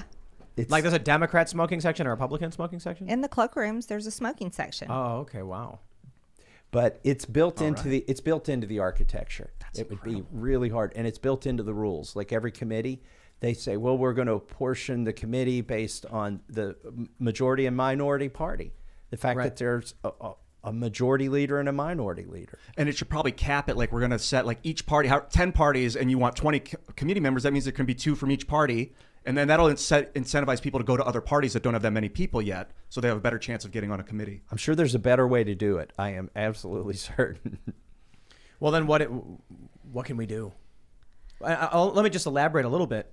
I mean, you mentioned last time you were here, there's like, what do you say, 10 Democrats on one side, 10 Republicans, and there's some random guy reading going like, this bill says this. Democrats, Republicans, Democrats get it, bang. Like, that happens? Yes. That just says every to me, day. Congress is Broken. It's theater. Theater. So what do we do to fix that? Well, we've theater? asked for recorded votes all year. So for this past year in 2021, I believe there's been over 490 bills that we've requested recorded votes. That hasn't happened in a very long time in Congress. And This is amazing, and this is what inspires me and gives me hope going forward. You're looking for some kind of hope. Marjorie Taylor Greene gives me hope. Like on March 27th, 2020, I was the only person asking for a recorded vote on the biggest spending bill in history. It was verboten to do that. It was not acceptable. And then Marjorie came and just made it the normal course that, we're going to vote on everything. She didn't have committees, so she sat on the floor. There were, if there were going to be 3 people in there was going to be 1 more, and it was Marjorie. that's right. And she just started asking for recorded votes. But there are Amazing. a dozen other people who will take turns watching the floor and asking for votes. When you went in and demanded that everybody come in and vote, how long did it take Wait, between hold when on. you So went in and when they all got there? Real quick, I need to. You guys, Yeah, to this elaborate is badass. You set up a system now where among the real people in Congress, We have a schedule. you make sure there's someone there Shifts. to demand a recorded We take vote. turns every single week we're there in session. We sign up for it, and we sit on the floor. Sometimes we're texting each other, no one's down there, or I have a meeting, I can't go. And we work our way around, and we make sure. Here's what's disturbing. That's amazing. Okay, it is amazing, and it's inspiring because it used to be me, and I'm like, I got to go to the bathroom. And I'm pretty sure they're And then I ended up being in that position, Right. and it's miserable. Oh, and then they vote when you walk out of the room? Yes. Yes. Oh, my God. Yes, they do. Oh my gosh. They literally wait for you to leave. In fact, that may have been why on March 27th the president called me. To get you out of the room. Yeah, to get me out of the room. I'm not sure if they had timed it that well, but I stayed and let the calls go to voicemail. Let me just. But let me just say, so that's inspiring that we've got shifts and stuff. But that's what your party leadership's supposed to do. The minority leader and the minority whip, they've got a dozen staff members on the floor that know exactly what's going to happen next. They're working on the script with Nancy Pelosi. They know which bills are coming, and they should be asking for the votes. So let me tell you a funny story. Motion to adjourn. I love motion to adjourn. Motion to adjourn is something any member of Congress can step up and make a motion to adjourn. That it calls for everyone to have to vote to end Congress for the day. And I believe oftentimes Congress is so out of control. I love to make a motion to adjourn. Well, recently I came down to the House floor and I was going to make a motion to adjourn. And Nancy Pelosi found out because I told one of the floor staffers that I was going to do it. So she came out and she opened the day. You know, she started the whole day, and she looked at me directly, and she was talking faster than normal. You could tell she was irritated. And then you know what she did? She said, "The House will be in recess." And she didn't let anyone do their 1-minute speeches. And there were several members that were really mad at me because they didn't get to do their 1-minute speeches because they knew it was because I was going to do a motion to adjourn. Wow. But they do. They talk. I want to let you know that after the first time you came on, I had people messaging me, friends and family, saying, when I heard that Congress doesn't actually go and vote, and Marjorie said she started demanding it and forcing them to do their jobs, people were like, that was the moment I realized she was great and she was amazing and I loved her. I didn't know. I mean, you come here and tell me that this stuff about how they're basically just not doing their jobs. You tell us this stuff. You talk about how they'll wait for you to leave the room before voting.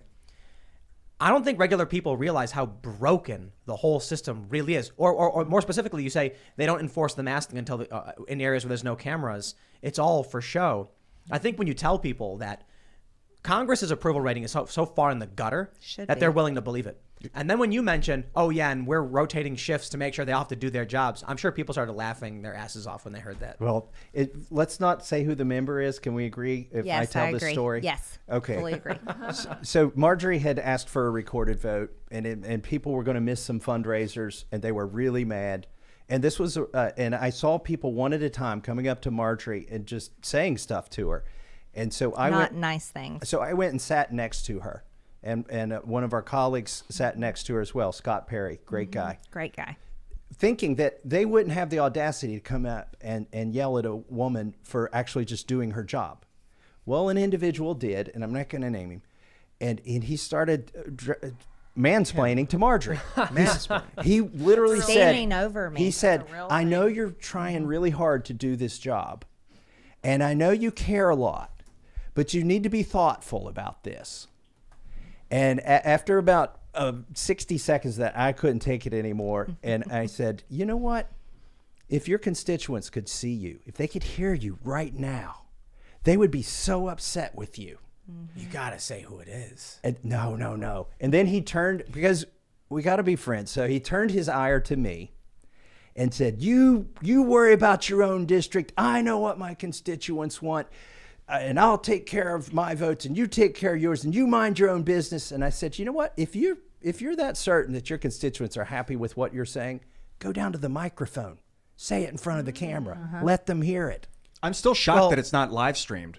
All that action with little mic lapels so that we can just watch you guys in action. Should be. It's not like you're puppets, but I mean, what a reality show. I'd give anything for a reality show. Yeah, but I want to tell you something.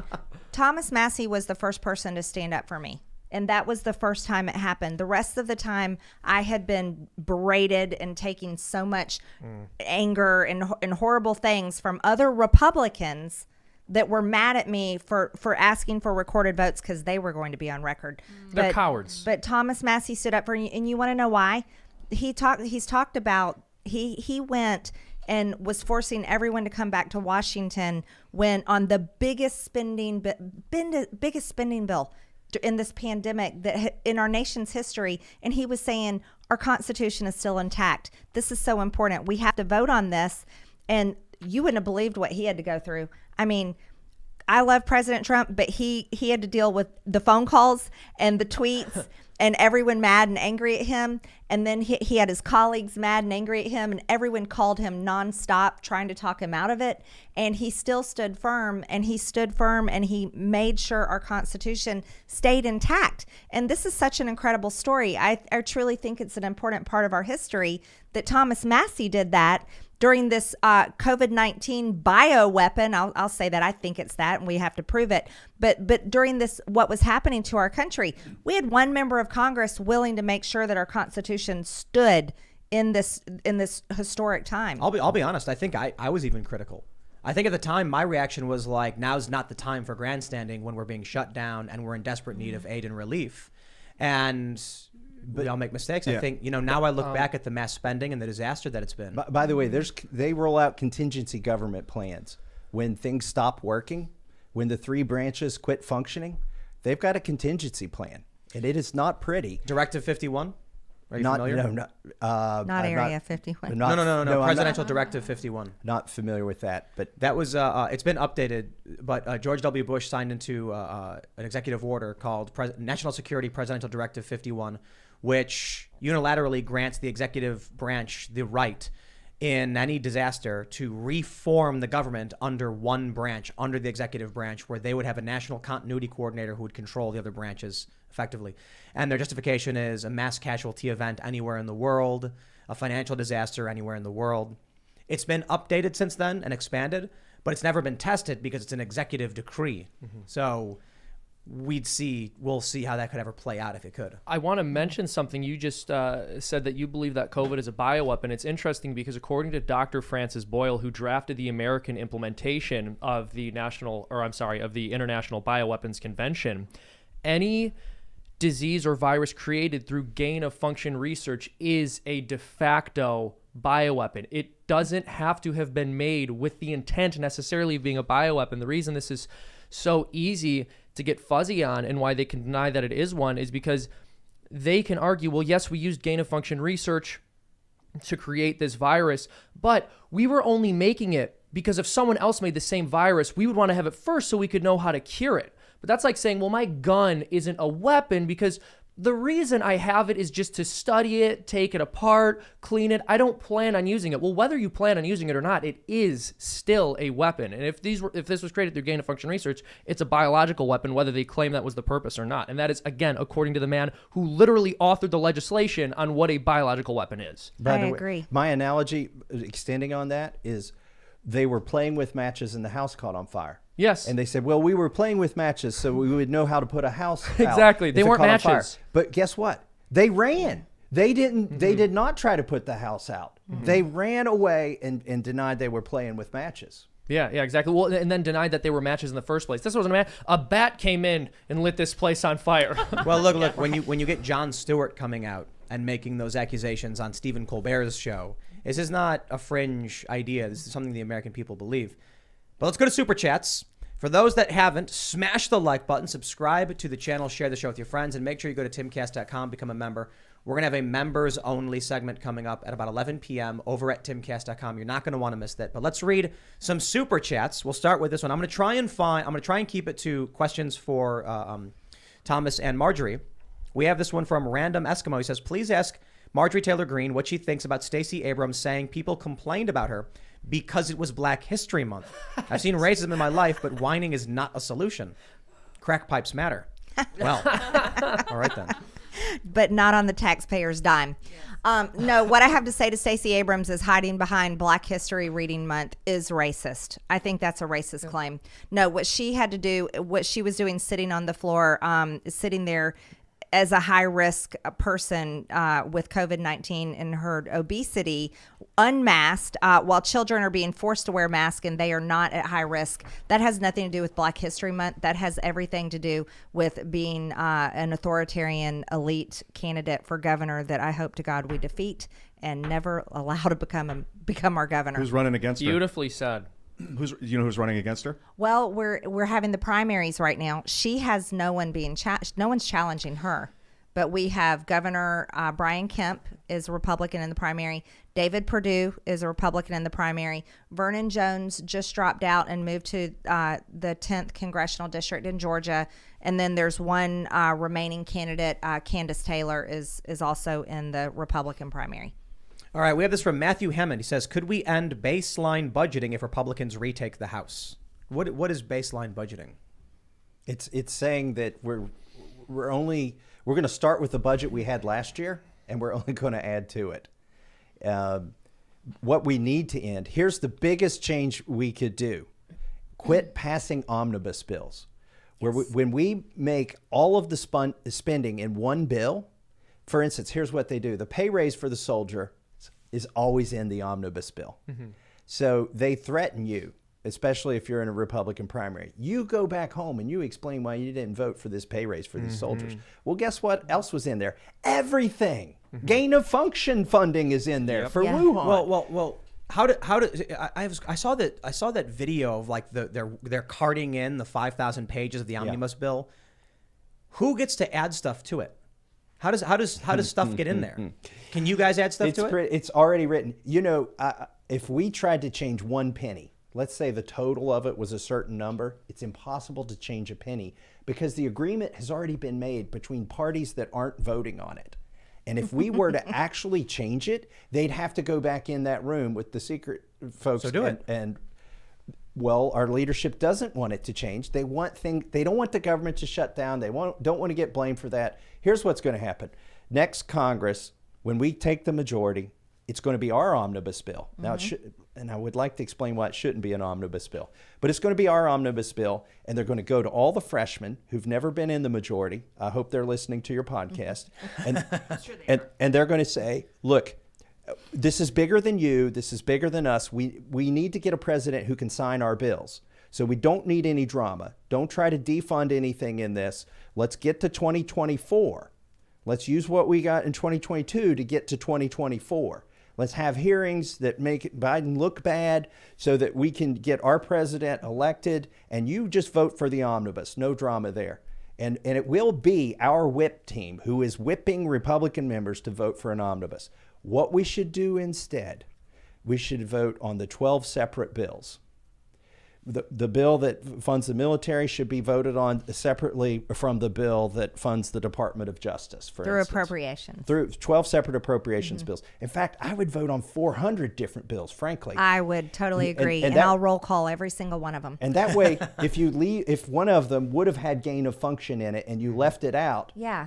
and then you don't get into this grudge match with the president where the government shuts down, the president doesn't have anything to sign that has it in there. You don't even give him that option to fund those things you don't want. You give him separate bills. It's like the reverse of a line item veto. It just makes so much sense. Who's going to be the Speaker of the House when Republicans take the majority? Well, we Kevin only McCarthy? have one person running, or that we know is running, which is Kevin McCarthy. That's a So mistake. there's no one else running. So Can I tell you, I was a part of 3 coups against John Boehner, architected the second 2 coups, one with Jim Bridenstine and one with Mark Meadows. The third one worked, our third coup against Boehner. The saddest day ever of my life in Congress is when the Freedom Caucus agreed to vote for Paul Ryan. I was the second time Paul Ryan was elected, I was the only Republican who would not vote for him. What would happen if only one? The only Republican. Every single Republican, Marjorie, that you serve with voted for Paul Ryan if they were there when Paul Ryan. No, you Well, wouldn't have so been by yourself. except for me. I'd Except been for there me. with you. when after I think it's January 3rd, right? Everybody comes in and you have the orientation over. So then you're going to vote on the Speaker, and it's going to be Nancy Pelosi and Kevin McCarthy, right? Well, no. So our body is a majority-controlled body. The body of Congress is. So whichever party is the majority control, that's the party that will be choosing the Speaker. Well, no, now, of course, unless but I they mean, defected. And but you're I mean, right. Nancy Pelosi will be running. You can introduce other candidates right there, live time on the floor to the clerk before there's a speaker. In fact, we were the first people to do it in the second coup against Boehner. We introduced 3 alternate candidates after both parties introduced theirs. We think it may have been the first time since the country was founded that actually happened. I'm wondering. So you're in the majority. You're going to win. But We Nancy. Well, like let's say the Republicans win the majority. Kevin McCarthy. There will be a vote. People will be voting for Nancy Pelosi. She's just going to lose. Oh, yeah. Right. So Right. what would happen if you guys told the Republican establishment, if you choose Kevin McCarthy, we will not vote in favor of them? Hands down, no negotiating, done. What would happen if you didn't vote for him? Oh, Would okay. Pelosi become Speaker? No, she would not. So you have to get a majority of those present and voting. So let's say the Freedom Caucus peeled off. Let's say we had a majority of 15 more Republicans than Democrats, and 20 Republicans refused to vote for the conference selection that the GOP had selected. Let's say it was Kevin. There would have to be another vote. There would be a second vote. And then if those 20 again disagreed to do it, probably the Republicans would go back into behind closed doors, the conference, and pick somebody that could get a majority on the floor. That sounds like a great. By the way, great. I'm explaining this. I'm not advocating for it. I'm telling you, I led 2 coups against Boehner. Co-led, was a willing but stupid participant in the first coup. Never voted for Paul Ryan. But here's what I think the problem is: that was too simple of a solution. The job definition of speaker needs to change. It's not about who you choose as speaker. And 100 years ago, they were successful in devolving power from the speaker. This is what needs to happen. The speaker shouldn't be telling the chairman which bills to bring forward. The chairman should be bringing the bills from their committees to the speaker and say, this came out of our committee. And then that's how it should work. And I think individual members of Congress should be able to bring bills to the floor and ask for a vote. I don't think it should be completely controlled. We certainly used to be able to do that before you got there with amendments. We could, on the appropriations bill, any member of Congress could walk up to the floor with their amendment and get a vote on it. It should be back to that. Because right now, we can, like, if I have a bill, I cannot get it to the floor for a vote unless I have 218 members of Congress sign for it to be voted on. In person or digitally? I'll in person. we got to read more, but I do want to add. I hope that when it comes to the omnibus bill, y'all just slip in abolishing the NFA and the ATF, and it's like, well, it's in there. You got to do it. Well, let's read this. We got Sharkbite Biz says, Marjorie, why don't you sue big tech for their bans as illegal, undisclosed election donations they are? It promotes and gives free publicity, marketing, reach to your competition during an election.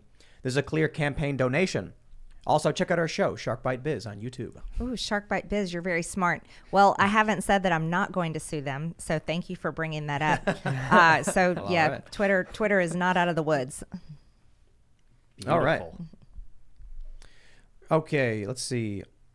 Josh says, have either of you heard about Madison Cawthorn's new term limits bill? Thoughts on it? Thanks for all both of you do for our nation. I know about it. I just learned about it this week. I don't know the details on it. I've already signed the term limits pledge, but I'm not going to term limit myself unless there was an actual law passed. I don't want to see what I consider to be the good guys leave on their own when the bad guys are definitely not going to leave and have no intention to do so. Right. That's always the big issue, because whenever I talk about term limits, I'm like, didn't we all like Ron Paul being in for as long as he was in? Exactly. So... Well, I don't know his particular bill. I've taken the pledge. I sponsored the term limit bills. I'd vote for them if we could get them to the floor. If we could get them but to I the think floor. it's like a cotton candy solution, I call them. Yeah. It tastes good, but there's nothing of that's going to stay with you. It might give you a sugar high. People, they raise a lot of money. They push this issue. They'd be a lot better off spending their time trying to fix the broken process in Congress. Because and here's the question I ask.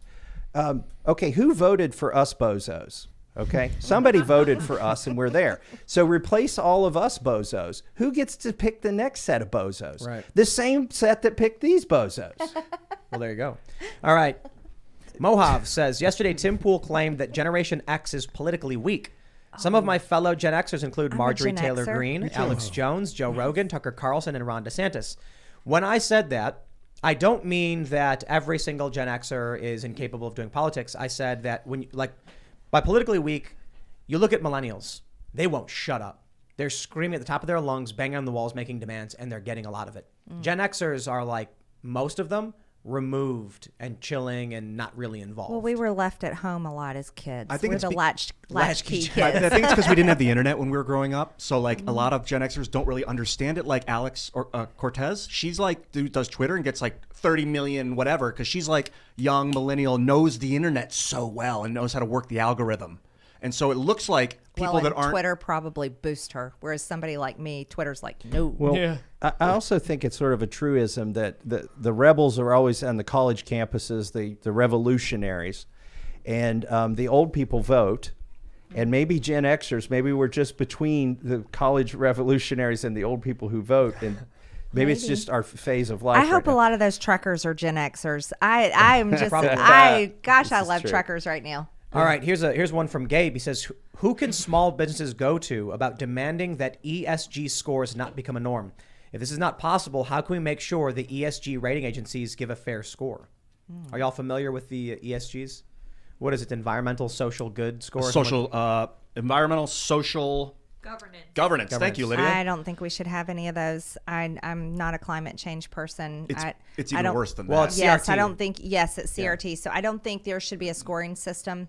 And everything's set up to hurt small businesses, right? If you're a big corporation, it is. Oh gosh, everything goes your way. But if you're a small business, if you're the little guy, you're fighting so many things and so many regulations and so many different taxes, and you're a small shop, you're a small operation. You might be a mom and pop store or a single mom just trying to run your little business, and you don't have the big accounting department, and you don't have the attorneys over here to help you with all these issues. And then when you come to an ESG issue, it's just completely, it's another whole level that makes it impossible to compete. And these are the type of regulations and ridiculous things we have to stop and repeal and make sure that we allow small businesses to be able to compete fairly with the larger corporations. This shouldn't exist for a big company or a small company, but almost all regulations are scale prejudicial. Yep. They are harder for the small guys to comply with, whether it's food regulations or ESG regulations, Or financial. wages. You said almost. What are some that aren't?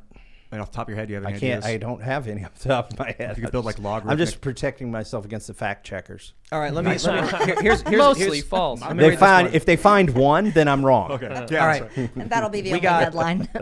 Vanessa Aponte says, did Mr. Massie vote yes on the Trump impeachment twice? And if so, why? No, I did not vote on Trump impeachment. You didn't vote, or you voted no? I voted no. You voted against it. Yeah. Yeah, I was curious about that question.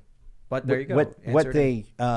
What they might be recalling, and I shouldn't maybe advertise my unpopular votes or aspects, but I voted to certify the election.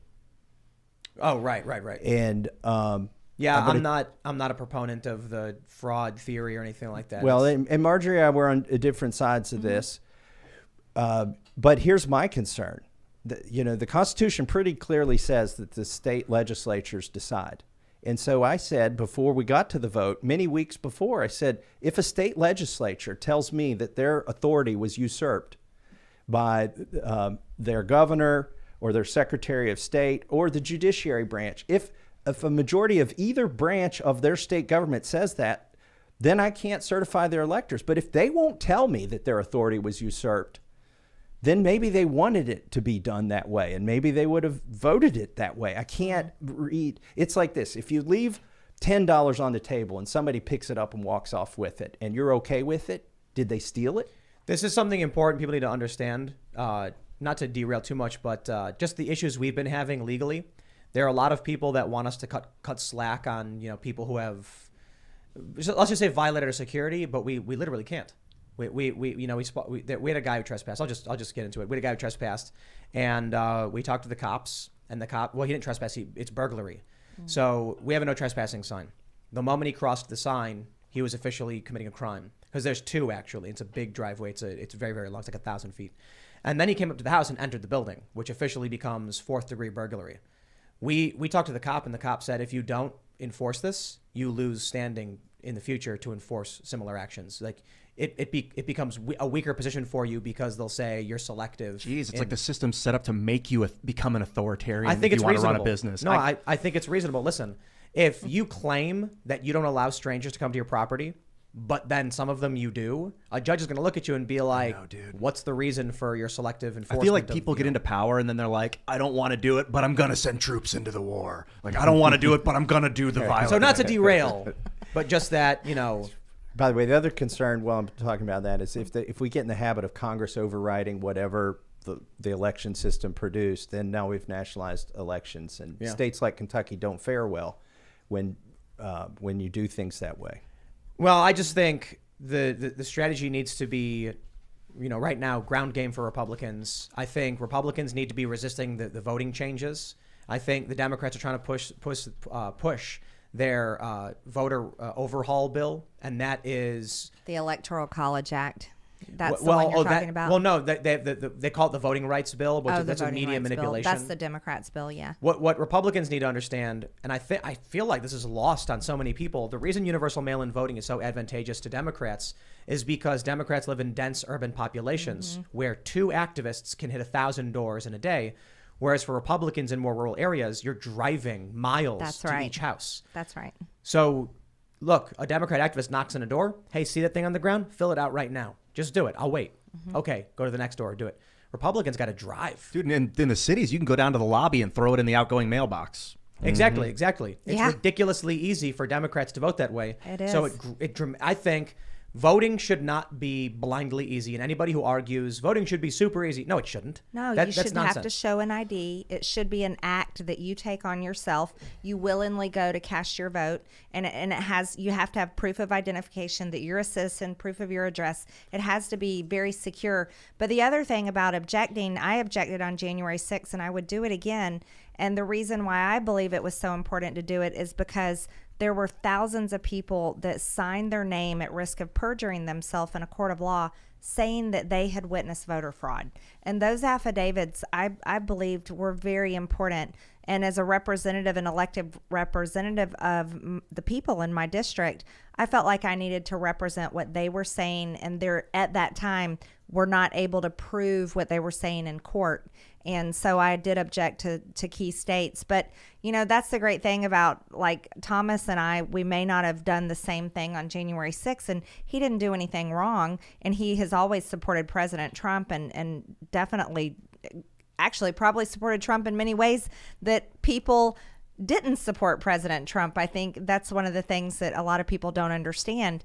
But as far as objecting, I think our election system is, it is so valuable, and we have to make sure that it's always protected. Do you know the moment that it was certain all 50 states would do mail-in ballots was on March 27th, 2020, when Congress said it's too dangerous for us to show up and vote. So we're going to do all this by remote control.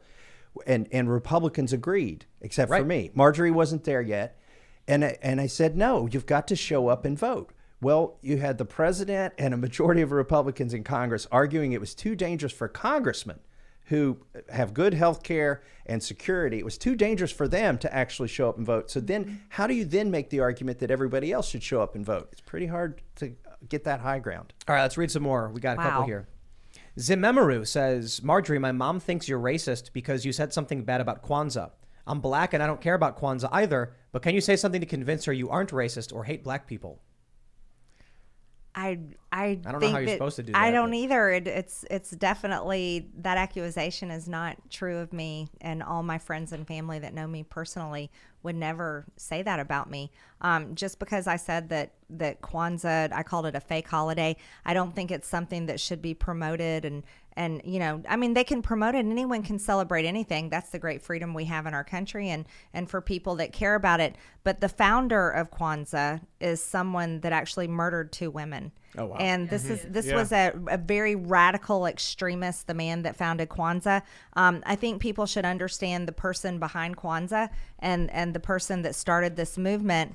And it's not at all what is talked about today in those terms. So when I had talked about Kwanzaa, it was, you know, I'm not impressed with a holiday that's started by someone with such radical beliefs. But it has nothing to do with anyone's skin color. I don't like identity politics. I don't engage in it.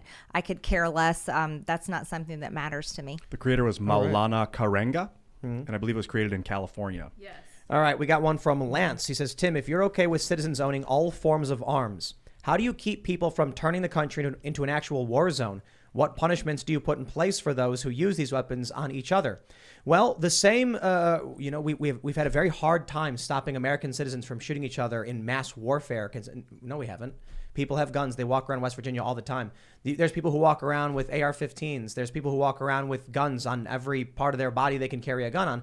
You know, the funny thing about the left's arguments on gun control, I'm sorry. I always got to correct myself. The Democratic establishment, because leftists, true leftists, love guns. True. Just not as soon as they seize power, then they want to take your guns away. But for the establishment players who want to ban guns, you know, how do you stop people from running over other people? Why did they never discuss, well, how would you stop someone from getting in their car and running people over? It's like, well, sometimes that happens. It's horrifying. And when we arrest them and we put them in jail. And intentionally.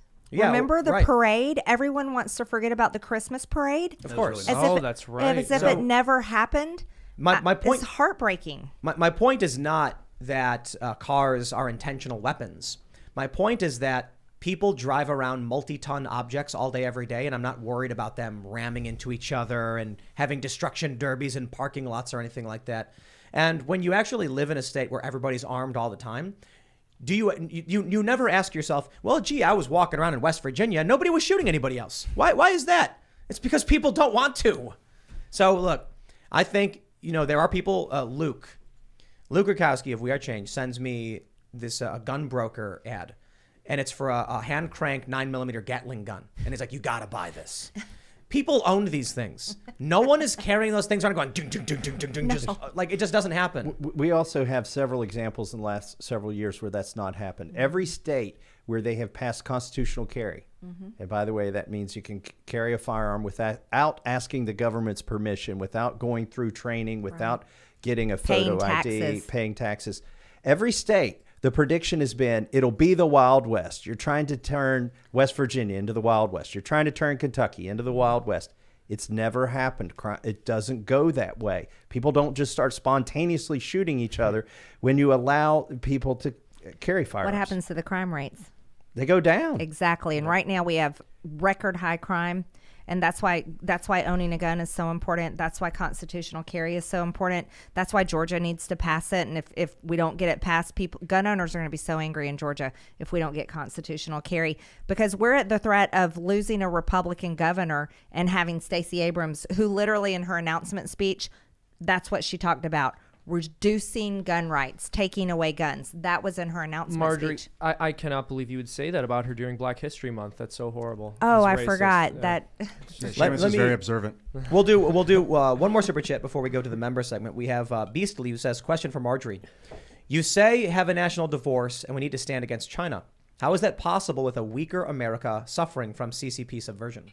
Well, I talked about the national divorce as one option that hopefully we don't have to do, but we may end up having to be there because Democrats and their authoritarian policies and controls may force us to that point. But I said we also need to look towards each other and put aside our differences and realize that China is our real enemy. What I was getting is that it was, do you mean the CCP? The CCP. When I think of the Chinese people, I feel like they're enslaved. Oh, they're like under the boot. Not the people, the government, the CCP. Yeah, Yeah, not Communist directed Party, at the Just regular. like 0.00001% of that population or something. Yeah. A very powerful and less. evil organization. Let's help. Controlling the Chinese people. So I would now. like we'll talk about some. for long. Here's what we're gonna do. We're going to go start recording our uncensored members only segment, and I want to talk about the CDC and I want to talk about the election things that YouTube makes it very difficult to have honest conversations about. Unfortunately, that's the reality, and we try our best to make sure those conversations can still get out. So we're gonna have those conversations. So go to timcast.com, become a member, help support the show, smash the like button, subscribe. We're going to have that episode, that member segment up around 11 or so p.m., so you don't want to miss it at timcast.com. You can follow me at Timcast, and you can follow the show at Timcast IRL. We're on Instagram with clips. Thomas, do you want to shout out anything, social media or your website? Just follow Sassy with Massie, SASSYMASSIE. That's my hashtag if you're looking for me on Twitter. Are you guys fundraising by chance for a re-election or anything like that? Absolutely. I only take, I'm supported mostly by small dollar donations. I don't take any money from big corporate interest or big PACs. So mtg4america.com. And if anybody wants to pitch in $5, $25, $50, I'm so grateful. That's what keeps me going. And that's what helps me fight back against everyone that's trying to take me down. mtg4america.com. By the way, you're smarter than me. I didn't mention the website that would allow you to donate. thomasmassey.com. You could go there and donate to me. I was number 438 in fundraising out of 435 congressmen. Wow. For a 6 month How is that period. possible? This is what I wondered. Because he doesn't call and beg for money all the are you time. giving them Because money? the non-voting delegates of Guam and Puerto Rico raised more money wow. than me in a 6 month period. Oh my God. They don't Wow. even get to vote. Wow. And so, anyways, I'm not the best fundraiser. Is Guam still upright is what I want to know. I think it's going to tip over because your member from Georgia was concerned about that. Yeah. Anyways, thank you very much. I am Seamus Coughlin. I have a YouTube channel called Freedom Tunes. We upload political satire and political cartoons every single week, sometimes twice a week. We have one coming out tomorrow about the feds that I think y'all will enjoy. So I want check to it out. know when you're doing that Fauci YouTube one. that's going to be for behind the paywall, because everything we say in that. So we're working on a paywall right now, basically, where we're going to put some exclusive cartoons up. It won't take away from the weekly uploads. We'll still be putting out just as much content, but there will also be extra stuff. And Tim and I recorded this very funny Fauci bit, which will never ever be allowed on YouTube. Like it would get my channel banned instantly. Can you beep a bunch of stuff out? So that is going to put be up the the edited version on YouTube. Rumble. Yeah, maybe. Yeah, the You should Rumble try a could censored definitely one work, on YouTube. but- Me, just beep out 90% of it. But You'd at the get very deleted least, it will. off Yeah, Twitter so like me. yeah, exactly. Dude, you guys, I had so much I don't fun. want. Yeah. I learned a lot tonight. Yeah. This is really great. I hope you guys can come back and tell us more, because I have a lot more questions, and I feel like Absolutely. we at least nailed like a third of like the stuff I would have loved to have talked about tonight. Ooh, I'll come back. Let's do it. You know I'll come I'll be back. Yeah, and Yeah. keep great. pumping these websites. We got I to also bring got- Rand Paul next time, too. Yes. yeah, Rand's Oh. great, and Dan Crenshaw. I'd love to have a debate. I think it'd be really Dan fun. won't I do would it. enjoy a debate. Yeah, Dan's. I'm one of those. I believe in the civil war and the GOP. I think we need to work it out. Iron sharpens iron, and we need to work to be the Republican Party that supports our base and represents our base. I'm Ian Crossland. Follow me, IanCrossland.net. I'll see you later. I hope you guys all enjoyed this as much as I did. I enjoyed it a lot, just sitting here and listening and learning. I am Sarah Petchlitz on Twitter and Minds.com. We will see all of you over at Timcast.com. Sign up, become a member, help support our work. We'll be up around 11 or so p.m., and we'll see you then. Bye, guys.